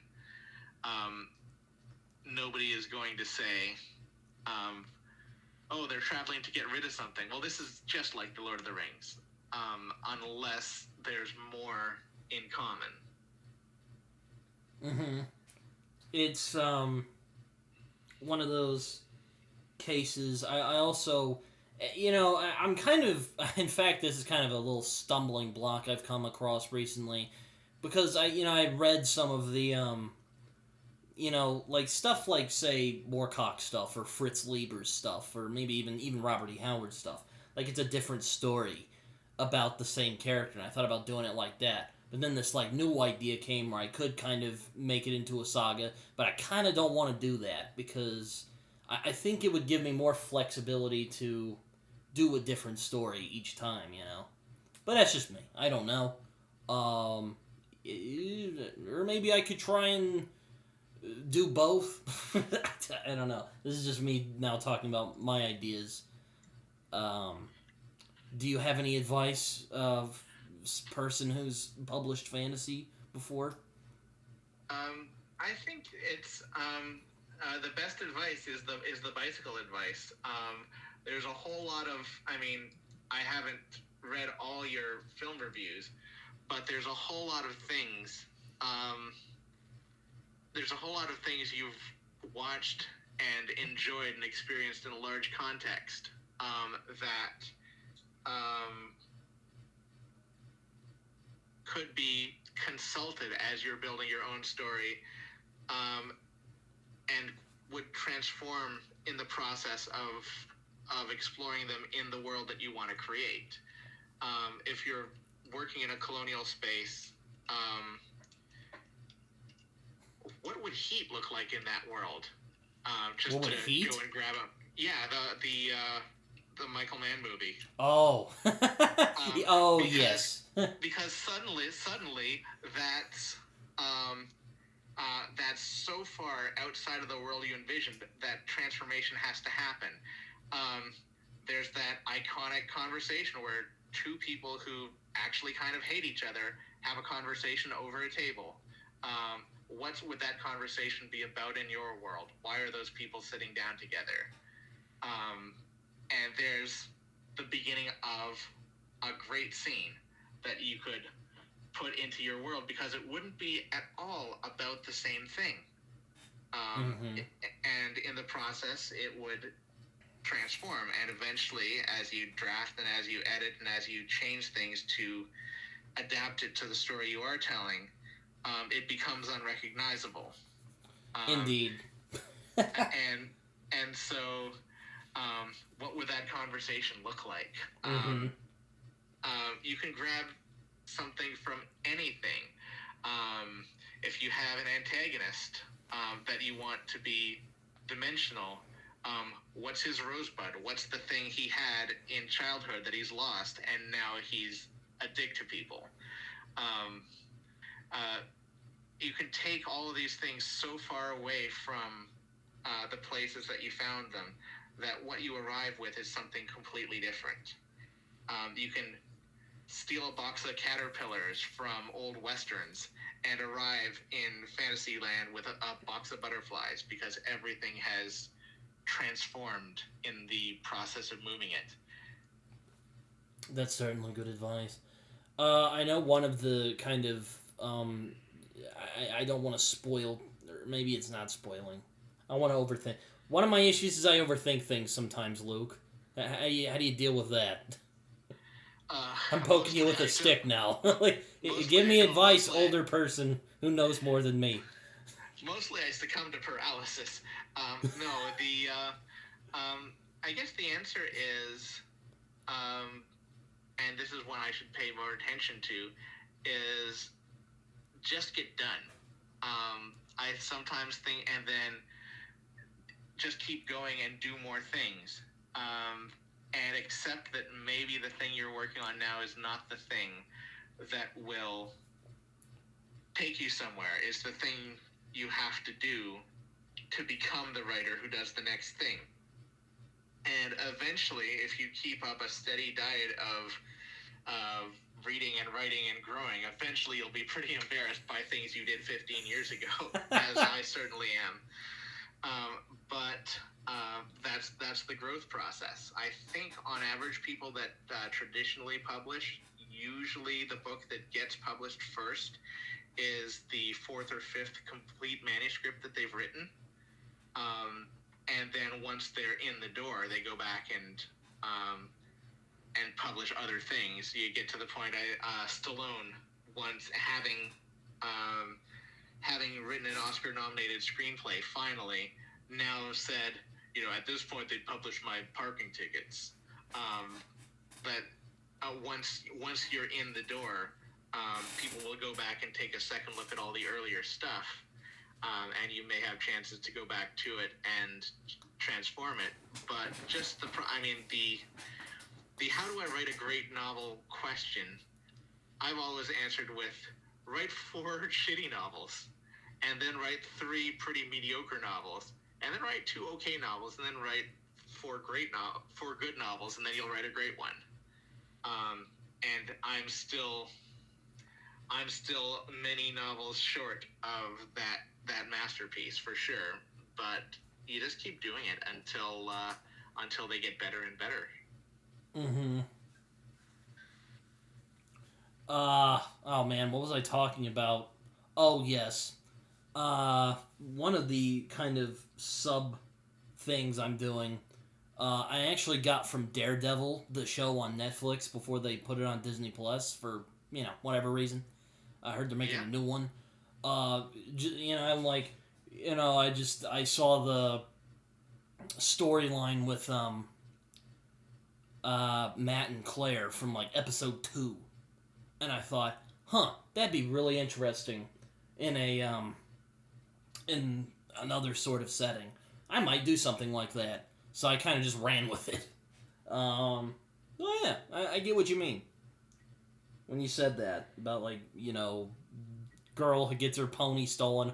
Oh wait, it's Pee Wee Herman the movie. Yeah, and nobody's gonna make that connection because you're not taking the whole thing. Unless they saw this video, then they're like, "Oh, that hack!" That hack, yeah. But like I think, again, I wouldn't steal. Like if I'm, you can't actually steal. You can't steal whole cloth. You can't say, I watched the first season of Daredevil, and now I have this great idea for a novel about a blind guy who fights crime. Well, no, it's not like that. You can't do that, but you can say, again, because it's so far, I don't know where people are going to live in this world that you're creating, but I can tell you something. Here's a character who has an amazing place to live and doesn't have to pay very much for it. In world, it's because he's a blind guy and doesn't notice that, I forget what the neon sign that's blazing in his apartment at all hours of the night. I don't. Well, I guess I can know how he sleeps. He's blind, but I'm like, how the hell does he sleep with that thing on all the time? Yeah, but that's a gag from, I think it might even be from the pilot of Daredevil, is that he has this great apartment and has no idea how he got it so cheap. There's a thing you can take. Why would somebody in your world live somewhere that they're very lucky to live? What's special about them that makes them able to live somewhere cheap that nobody else could? And it could be anything. It could be everybody else in this town is the house is haunted by a ghost that everybody else in town has wronged, and he comes from outside the town, and for some reason the ghost leaves him alone. You can just brainstorm off of these ideas that are just little threads that come from somewhere else. Mm-hmm.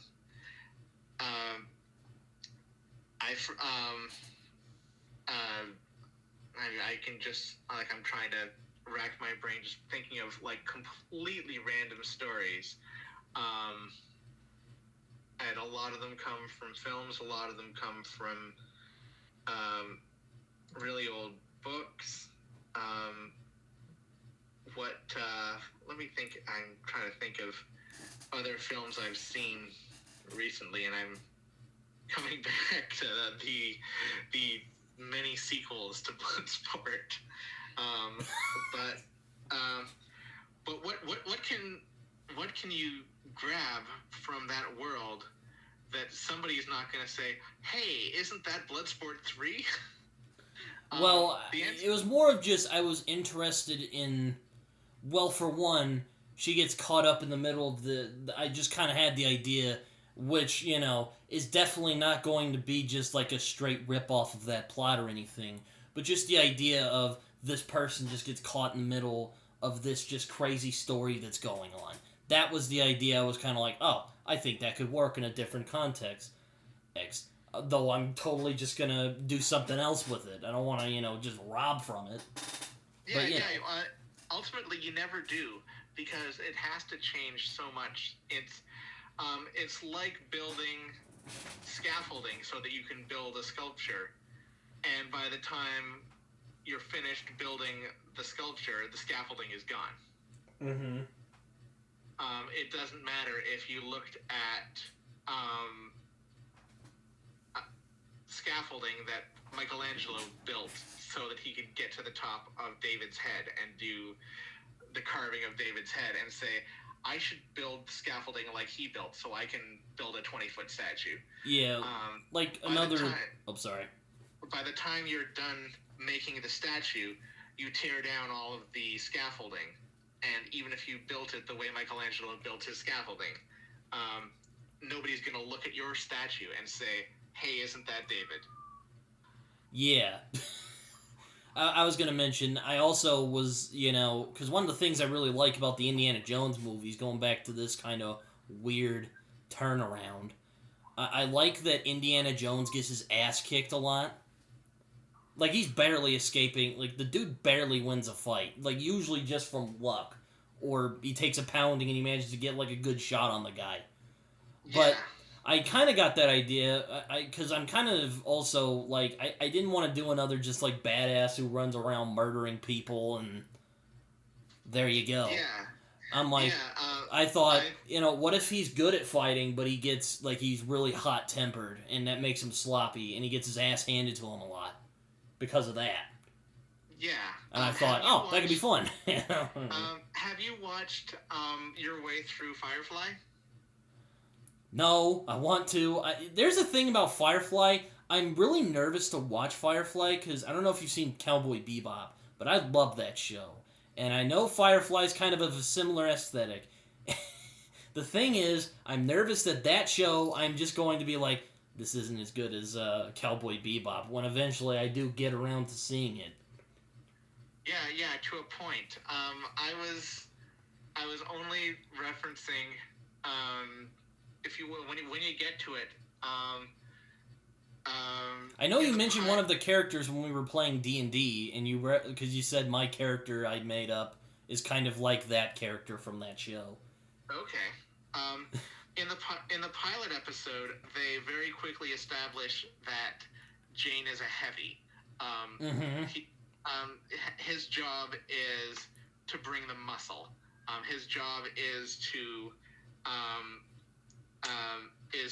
exert violence on folk for money, and that instantly becomes the least interesting thing about him because he's good at it.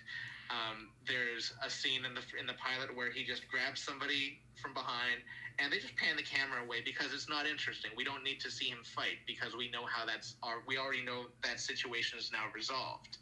And toward the end of the episode, he's the one who is stuck in the engine room and has to rewire this piece of equipment for the engineer who has been shot previously, and she's sitting there and she's going to tell him how to do it, and he opens it up and she says, now it's real simple, and he has this expression on his face that it's not simple. And that's the thing, is that you can I like that you referenced the Indiana Jones fight, because the way I describe them is there's a difference in tone between the Harrison Ford fight and the Jason Statham fight. Mm-hmm. One of those you watch because you want to see the ballet of somebody getting their ass handed to them, and the other one you want to watch for a completely different dramatic reason. And you can always find something that your character who's amazing at is not good at. Mm-hmm. And you can always torment them by putting them into a situation where that happens. And sometimes it's really nice to give them sort of that wish fulfillment moment. Sometimes you really want an opportunity to see them go full bore and do the thing they're best at. But other times you want to see them do things that they are not at all equipped to do. And you have plenty of opportunities to put them through sort of combinations of those things. Because you can mix things up, and you can find the thing that is their Harrison Ford fight. If you make them a martial artist, find them the thing that they can barely succeed at, and make them do that thing. Yeah, I mean, another thing is that I thought, like, how would he get into this situation? And then I thought about it, and I decided to make him a heavy drinker. And the whole reason he got involved in this mess in the first place is because he picked a bar fight with the wrong dude. And now he is supposed to make that up by doing this task. Yeah, and there suddenly you've built a situation in which his functional ability to be really good at something is not the thing that got him out of trouble. It's the thing that got him in trouble. Yeah. That he's there, he's in a pickle because he was too good at kicking ass. Yeah, because it's like, I could just do the, badass guy like Conan thing again, but it's like, that's kind of boring. Plus, I think flawed characters are more interesting anyway, so there you go.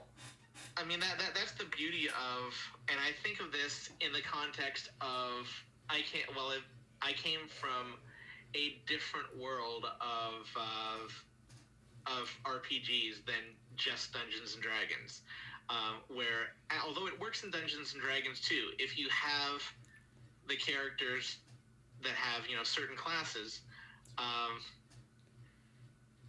mean, wizards are good at a lot of things, but really, really bad at others. The running gag is that the way that they're statted in the books, a first-level wizard does not stand a very good chance of beating his own cat familiar in a fight. If it comes down to, like a fist fight, the cat has natural weapons, the wizard does not. The cat is probably going to win that fight on the stats that are in the game.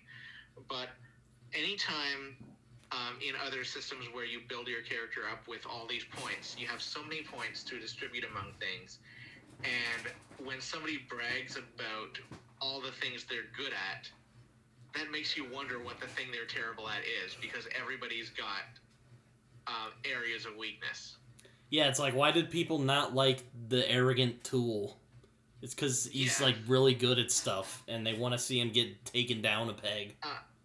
And you know what? I had a friend once in the world of theoretical discussions about random, if society collapses and everything goes post-apocalyptic, he's going to be really good. He's going to be fine because he can do this, and he's so good at doing this, and he's so good at doing this.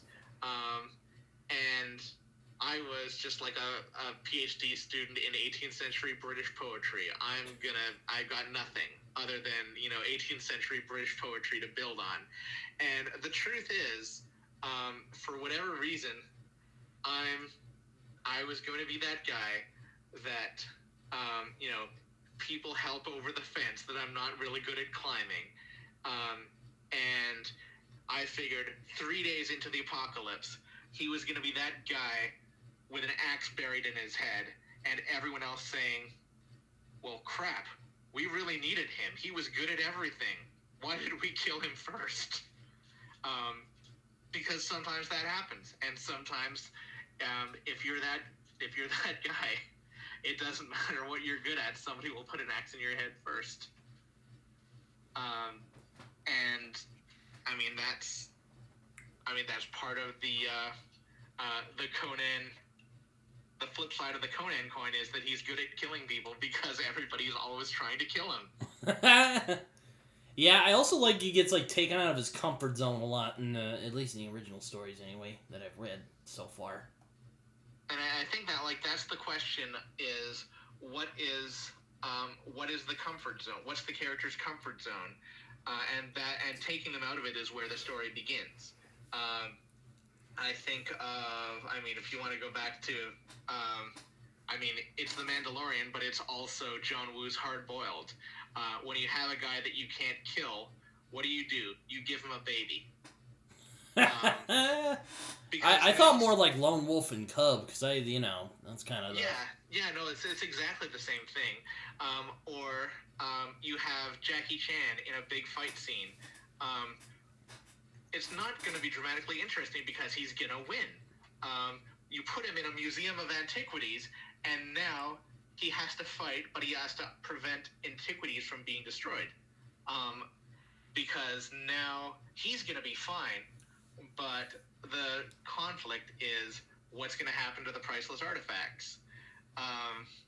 It's the only solution to having, other than kryptonite, it's the only solution to bringing dramatic risk to a Superman story, because he's going to be fine. One of my favorite moments in a film that had a few favorite moments was Superman Returns. Do you remember? Did you see Superman Returns? Long time ago. It's been many years. I remember Kevin Spacey played Lex Luthor, and he beat the shit out of Superman, and then that's kind of what he saves a plane. He kind of messes around with Lois Lane, who has a kid. Then Lex Luthor beats him up, and then he carries an island, and then he strands Lex Luthor on an island or something. Yeah, he does. He's Superman. He goes around doing Superman things. He also has a wife now. Lex Luthor does. It's pretty much what you expect, except in that plane sequence, the first thing that happens is he goes down after that plane and he grabs onto the wing of the plane and he tries to stop the plane from falling. And the first thing that happens is he tears the whole wing of the plane off because physics. Because that's what happens when you grab onto the ultralight wing of a jumbo jet, and you immediately try to stop the descent of this massively heavy thing with a lot of momentum. And what you get is you get this guy whose power is unlimited, except he's not a scientist. Mm-hmm. He's not an engineer, and so If you put Batman in that story, he'd be standing on the ground saying, "Don't do that. Don't do that. It's not built to hold that sheer force." But he's not good at everything. He just has unlimited strength and toughness. So he's going to be fine. But he's just made the crash worse. And that idea of, you can always find, no matter how overpowered you make a character, you can always find the thing that they can't do. And how it will complicate a situation and make it interesting. Yeah, or, unexpectedly. It's odd how much I go back to this movie, but Die Hard. When you think about it, Die Hard is actually a very well done movie. Because it's about a guy who's kind of macho, and he's not really intending to be himself. He's trying to, he's trying to fix his marriage. That's why he's there in the building in Los Angeles. It's just Alan Rickman and his cronies show up and kind of complicate everything. That's the movie, And of course, that's exciting because suddenly, whether he knows it or not, and he certainly doesn't come across as someone who has an immense amount of confidence in his ability to win 16 gunfights against 16 guys. But he's already in that position of vulnerability because he's there to complete the quest that we don't know whether he can do, which is save his marriage. That's probably the thing that he's least able to do, or he wouldn't be in this situation. There's also the fact he also gets his ass handed to him a lot. Like he like drags his feet on glass. He gets shot. He gets beat up by that big Russian dude. Yeah, He gets shot again. I mean, that's the answer. Is take their shoes off, and suddenly he's more vulnerable. And it doesn't matter. Like, you can think of that metaphorically, or you can think of it literally. The running gag is, I don't know if you ever saw, they did a World of Warcraft movie. I didn't see it because I've never really played World of Warcraft. It was not. Yeah, it was not. It was exactly what you would expect. It was not well written by my standard. I don't want to say too much bad about it because there's always stuff you can take from it. And somebody showed up there and was like, I do CGI for a living. And that guy, whatever you say about the movie, he did his work. He did good stuff. The guy who does like aerial photography, he did great. But it wasn't great. But I remember the big fight at the end of the film. If you're the shades of Die Hard, the hero has to win the fight in his bare feet. And I can't remember why that even happened or how that situation came about. But it was example of the same thing. Get them, if you want to make them more vulnerable, get them out of their shoes. But to me, it was especially hilarious because it felt like a bad reference to that kind of MMO, that he won the fight, but he forgot to, or he was in the fight, the boss fight, but he forgot to equip something in his foot slot. Because that's what it felt like. It was gamified in that way. That, but it's the same idea that you can always find something to raise the stakes by making somebody vulnerable. Yes. What's another one? I mean, Empire Strikes Back, Star Wars. You got Luke walking in there, and he's about to think he's gonna kick Darth Vader's ass, and Vader just hands him his ass. He's not even really taking him seriously. He's just like, flipping him around, and that's a whole other thing. But Yeah. And I mean that's. It's like that's why that fight's intense, because Luke is so overmatched by Darth Vader.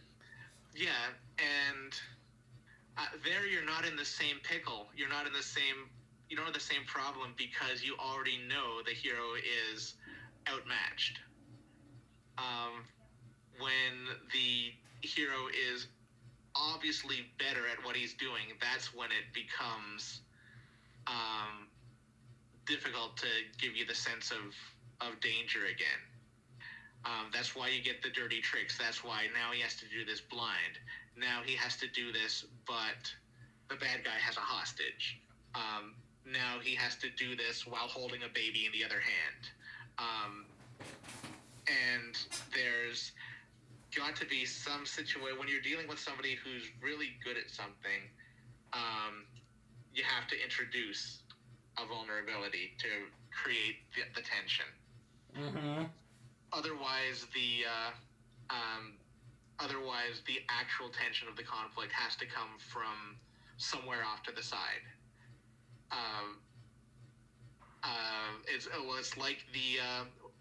It's like the Batman and the Joker in The Dark Knight.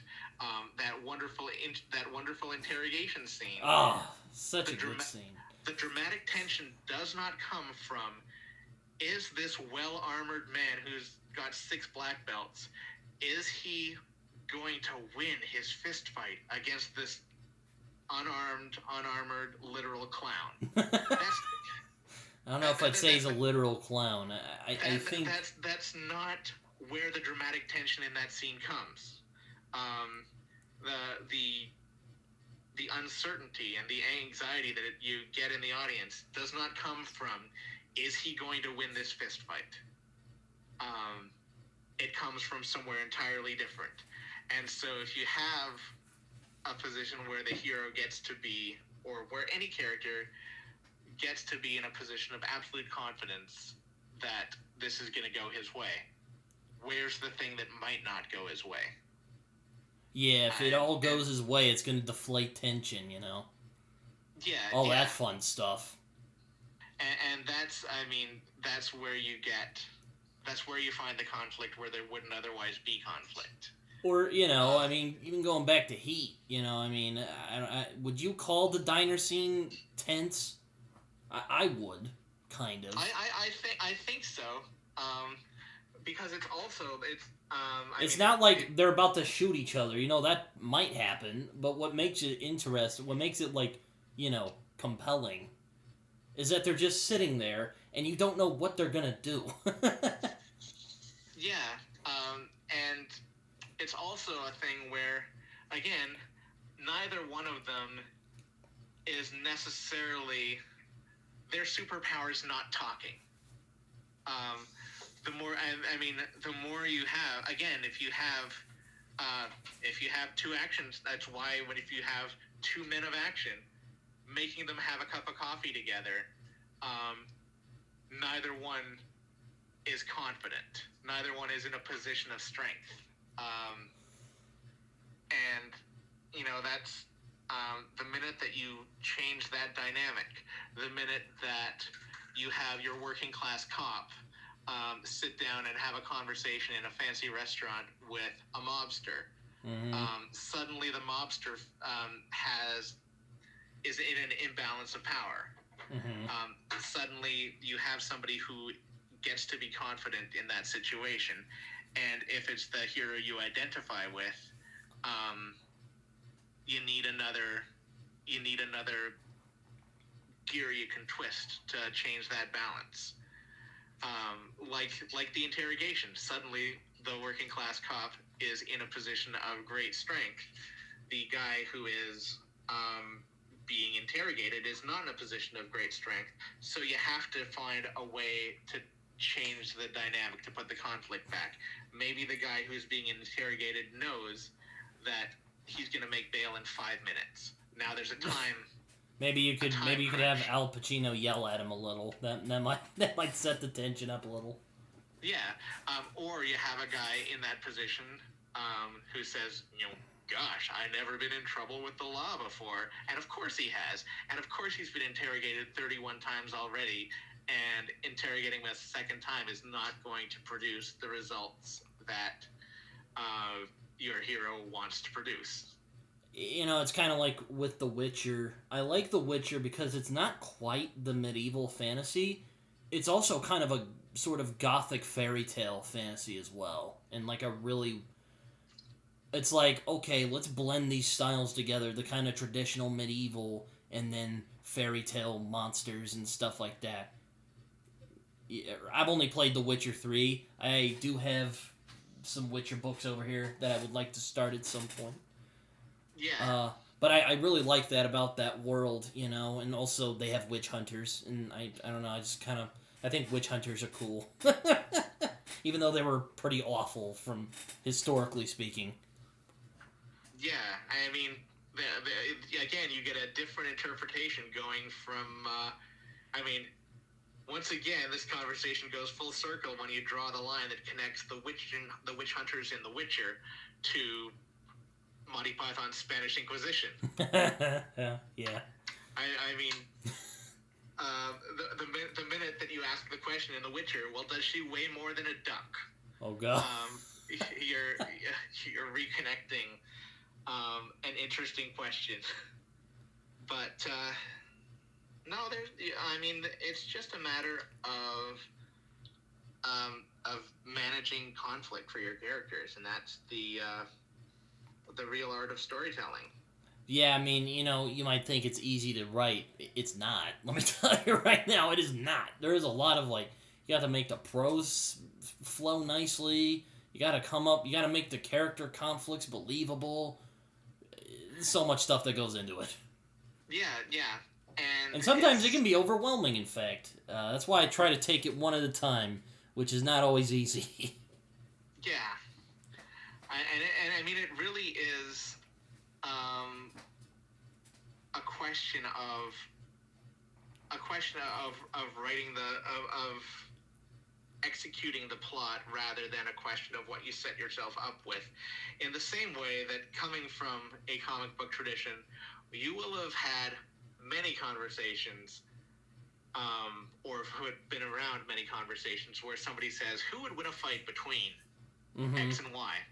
And the answer is always in the writing, in how it's written. People always theorize how somebody would win a fight.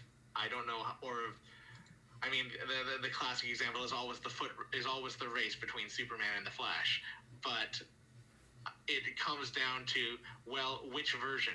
Are you talking like 1930s Superman, because he's not actually that fast? He's faster than a speeding bullet. He can't actually warp time. But like it's a question of what are the rules that you apply to your world, whatever that world is, and then how do you bend or break that set of rules to get the result that you want, if necessary. Yeah, I definitely feel that. I before too long, I kind of wanted to talk to you as well about your music a little bit, and then wrap up.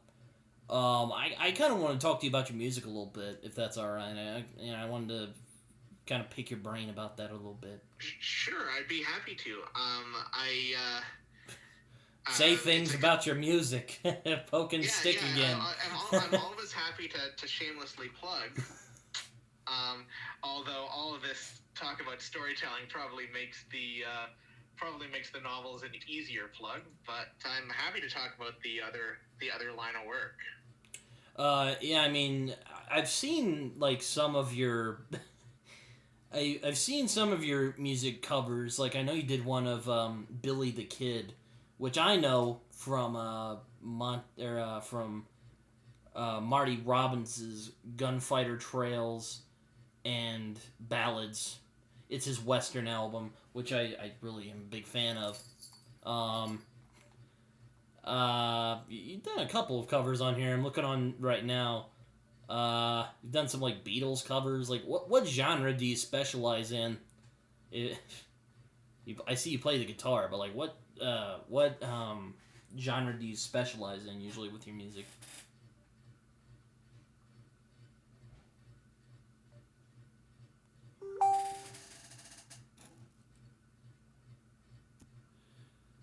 All right, folks. All right, folks. We're kind of at a technical difficulty at the moment. This is certainly an awkward position at the moment.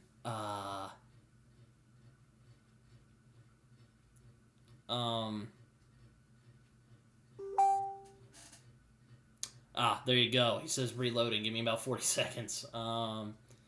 Yeah, fun conversation so far. Really enjoying this. This is quite the pinnacle of what this show was about. So hopefully he'll come back on in a little bit.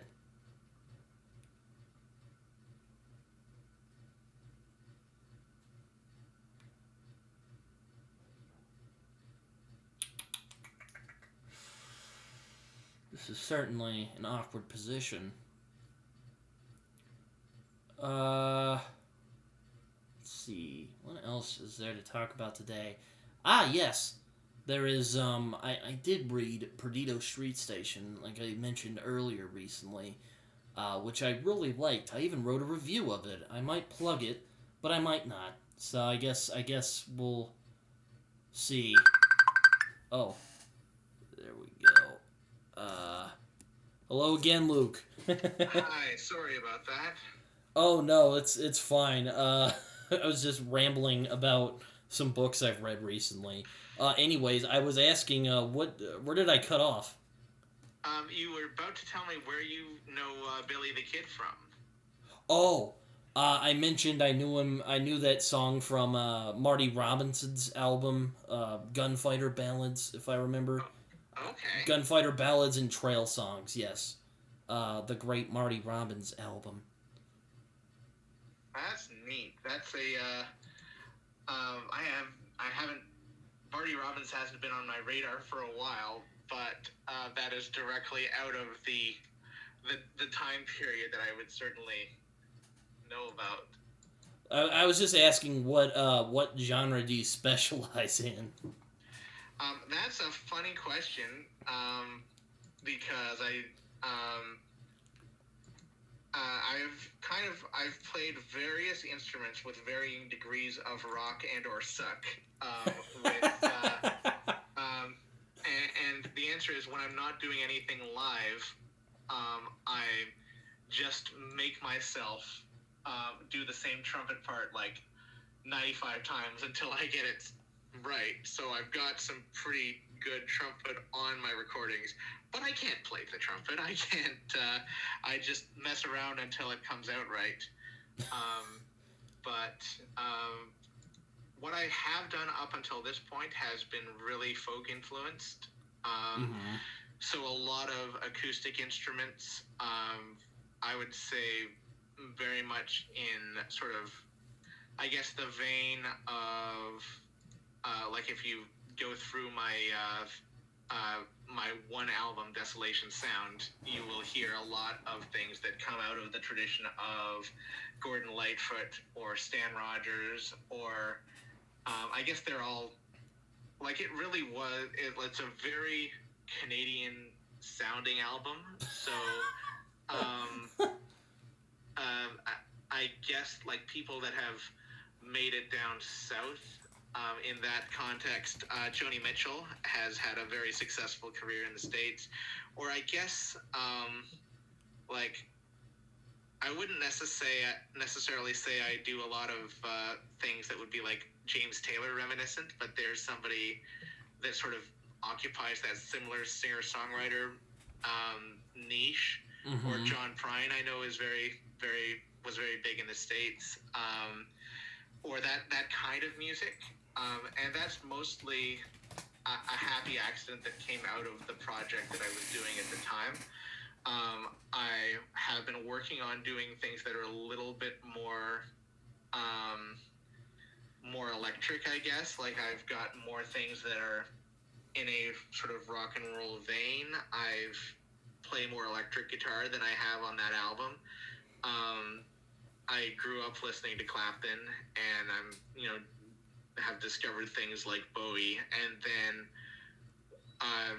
what happened most recently is I got diagnosed with multiple sclerosis, with MS, and with that, I've pretty much not played guitar in the last 3 months, and I'm hoping that will come back.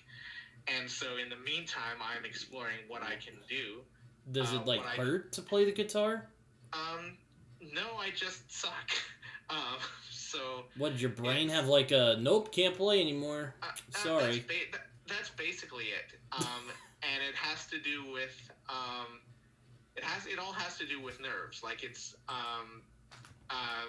the MS is basically lesions that happen in your brain and your spinal cord, and it's different for every single human being who gets it. And so I'm unlucky in that my left hand, which is the hand that does a lot of cool guitar things, no longer works really great for that. I'm much luckier in the fact that I can still walk, and not everybody can. I can do a lot of basic living things that a lot of people lose the ability to do. I can hear fantastic. That's really good. My eyesight is not as good, but it's better than it is for a lot of people who sometimes will lose complete sight in an eye for a while. And so it's kind of a grab bag of things that have certainly impacted the music that I'm going to be able to make in the near future. I do have at least one album saved up of decent guitar parts that as I'm working on the tracks and I'm mixing them together and I'm getting ready to do another album, I would say there's going to be a little bit more rock and roll than my present album has got on it, which I would say is more folky in nature. But it's a mixed bag to see where we go from here. I've been listening to as a person who grew up in like the world of folk rock snobbery, I used to have a pretty negative opinion of I always had the idea that a lot of electronic music is done by, I always said, people who can't actually play real instruments, and currently I'm now exploring the wonderful world of all kinds of different electronic music because I can't play the way I used to, and so it's time to learn what makes synthwave awesome, what makes all these genres of music that I haven't really paid attention to amazing, and how do I relearn to do all these different kinds of things. Have you ever listened to like Rush or the Tragically Hip in terms of like Canadian music? I know it's probably a very normie thing to ask, but I kind of had to ask. I'm sorry, force of habit. No, I think they are fairly normal, but my answer is not really. Like I lived in, I guess Rush I know fairly well. I certainly don't sing a lot of Rush only because Geddy Lee is about 3 octaves up. I was about to say, they're hard to play from what I've heard. Yeah, and I don't blame you there. and a lot of like I guess I would file Rush under classic rock. I guess now I'm old enough that I guess that the hip have become classic rock for us, although they still feel new to me. I still think of classic rock as like the 1970s. I was actually a couple of years before I went to high school, the hip played my high school, and that was the weirdest, the most surreal thing in the world because they got very, very big not long after, and I never got to see them. That was before my time, but the music here versus there is really not that different. I did grow up playing a lot of folk festivals, so a lot of the musicians from southwestern Ontario who mostly had local careers I know really well. But really, the big names here and there are basically the same. I grew up listening to Paul Simon and Springsteen and the Beatles, and I saw some Beatles covers on here on YouTube here. Yeah, I do have a YouTube channel that basically, when I did used to play live a lot more, and I don't know whether that's a thing I will be able to go back to, but I started doing what I have on YouTube is a couple of basic couch concerts that when the pandemic hit, I just started recording stuff at home, just sort of solo guitar stuff, and that's what ended up on YouTube. I've never considered that a big part of my music career. It has certainly made me all of 6 cents over the course of my streaming lifetime. But it's kind of nice to have that now because I'm not playing new music other than hoping to get back into recording soon.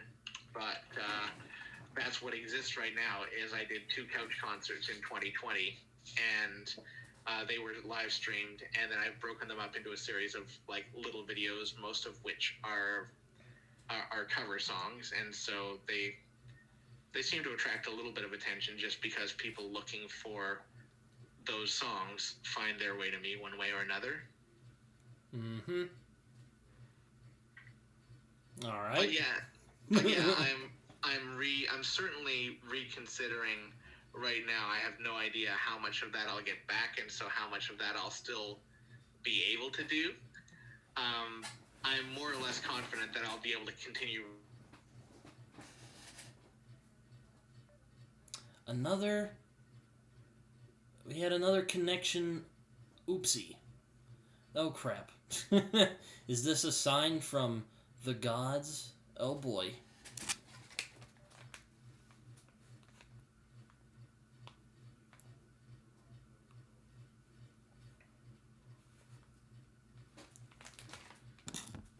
Oh, boy.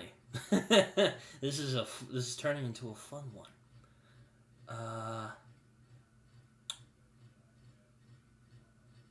Let us see. I'd rather not have another awkward sitting here while I don't want another sitting awkward while I'm like, oh, this is the end of the episode. You know. Yes. Very fun. It's been a very fun conversation, though. That's for sure.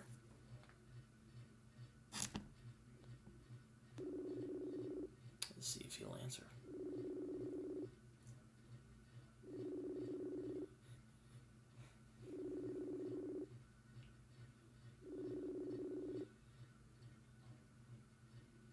Oh, hello again. Yeah, you cut off again. What were you saying? Whereabouts did I disappear? You were describing like the Beatles and stuff that you were talking about when you were gonna get back on the horse. Yeah, I'm not. The answer is I'm not sure. I've got at least another album already in the can, and then it's just a matter of producing, mixing down, and putting something out. So I've got one more in the can that'll be one step more electric than Desolation Sound, which is available on Bandcamp now. But shameless plug there. Shameless plug. But beyond that, it's sort of dependent on treatment and recovery, and I'm not entirely sure what I'll have or when I'll have it. But I'm confident the writing will go on because there's not as many barriers to it. But in terms of my rock star ambitions, it's harder to say. Are you working on any other books at the moment aside from?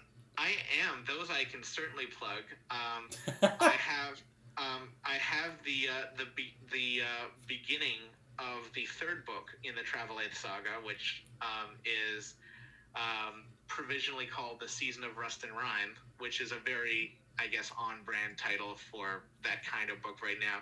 And I'm also in the middle of doing a gothic fairy tale of my own called Heartblood, which is close to being finished. And I guess it's also a fantasy, but it's a very different thing. It's kind of a revenge tragedy that fits that weird Snow White angle of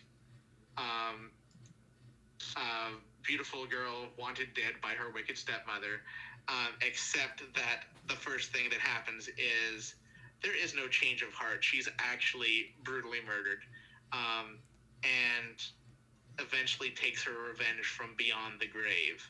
And so there's a fairy tale sensibility to it, but also sort of that gothic romance sensibility to it, which is very much unlike the traditional high fantasy stuff that I write as sort of my flagship saga. Like, this is not a story that Tolkien would want any part of, that's for sure. I know Tolkien was very opinionated about fantasy. I've never actually read his... I know he made one called On Fairy Stories. I just haven't read it yet. Yeah, it's an interesting piece of writing, and he didn't really do as much like theory and criticism writing as you'd expect from a guy with a university gig full time. But it's a good read, but it's also crawling up on 100 years old at this point, or 90 years old. So it does have. It is like reading something from a different age, for sure. Indeed. Well, I mean, so are there anything else you're working on at the moment? I mean, other than recovery and getting my health sorted out, not really. Those are the big projects for sure. But I would say the Heartblood and the Travelite Saga are the works in progress, and really the only thing that's out there in the wild to discover is the first two books of the saga, which are the Season of the Plow and the Season of the Cerulyn, Cerulyn, which is a word. It's a word for a flower that is based on the root word for the color blue, cerulean, which is I could go down a language hole, which I guess is appropriate to Tolkien, but perhaps better left for a long guest spot on conlangs, on constructed languages, which is a whole world all its own. That sounds intriguing, I guess. I don't know. It's intriguing, but it's intriguing to a very small subset of people, and very boring to a large subset of people.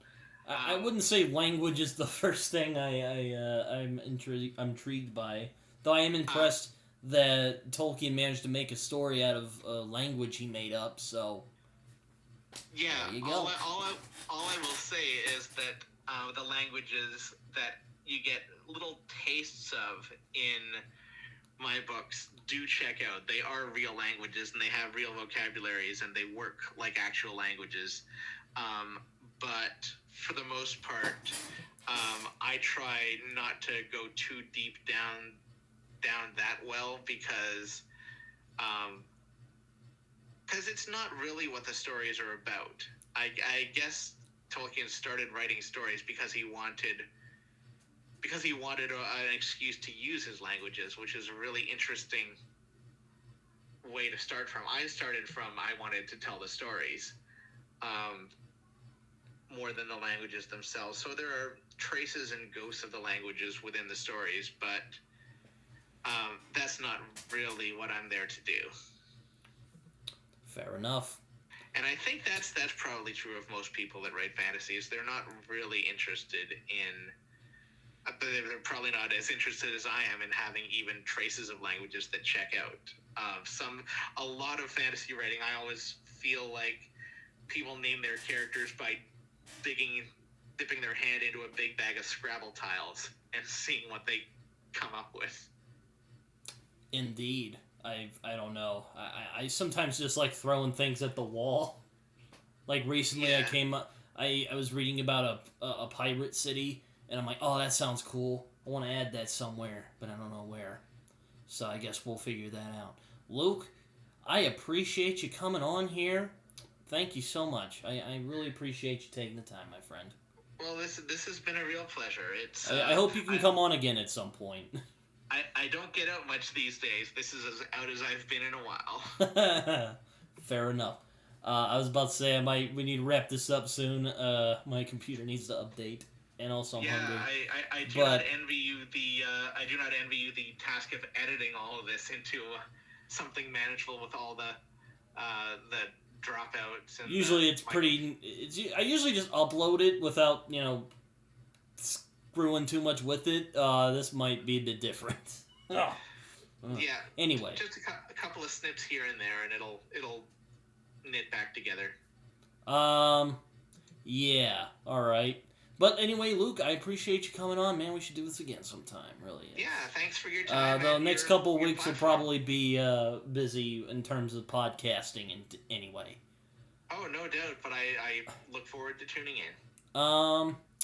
Anyway, I don't want you, leaving yet, because the last guy I had on here, my friend Curtis, awkwardly left. Or he left, and I was just kind of left here oh, see y'all later. So, yeah, again, thanks for coming on. Appreciate it, man. It's my pleasure. All right, take care, everyone. Take care.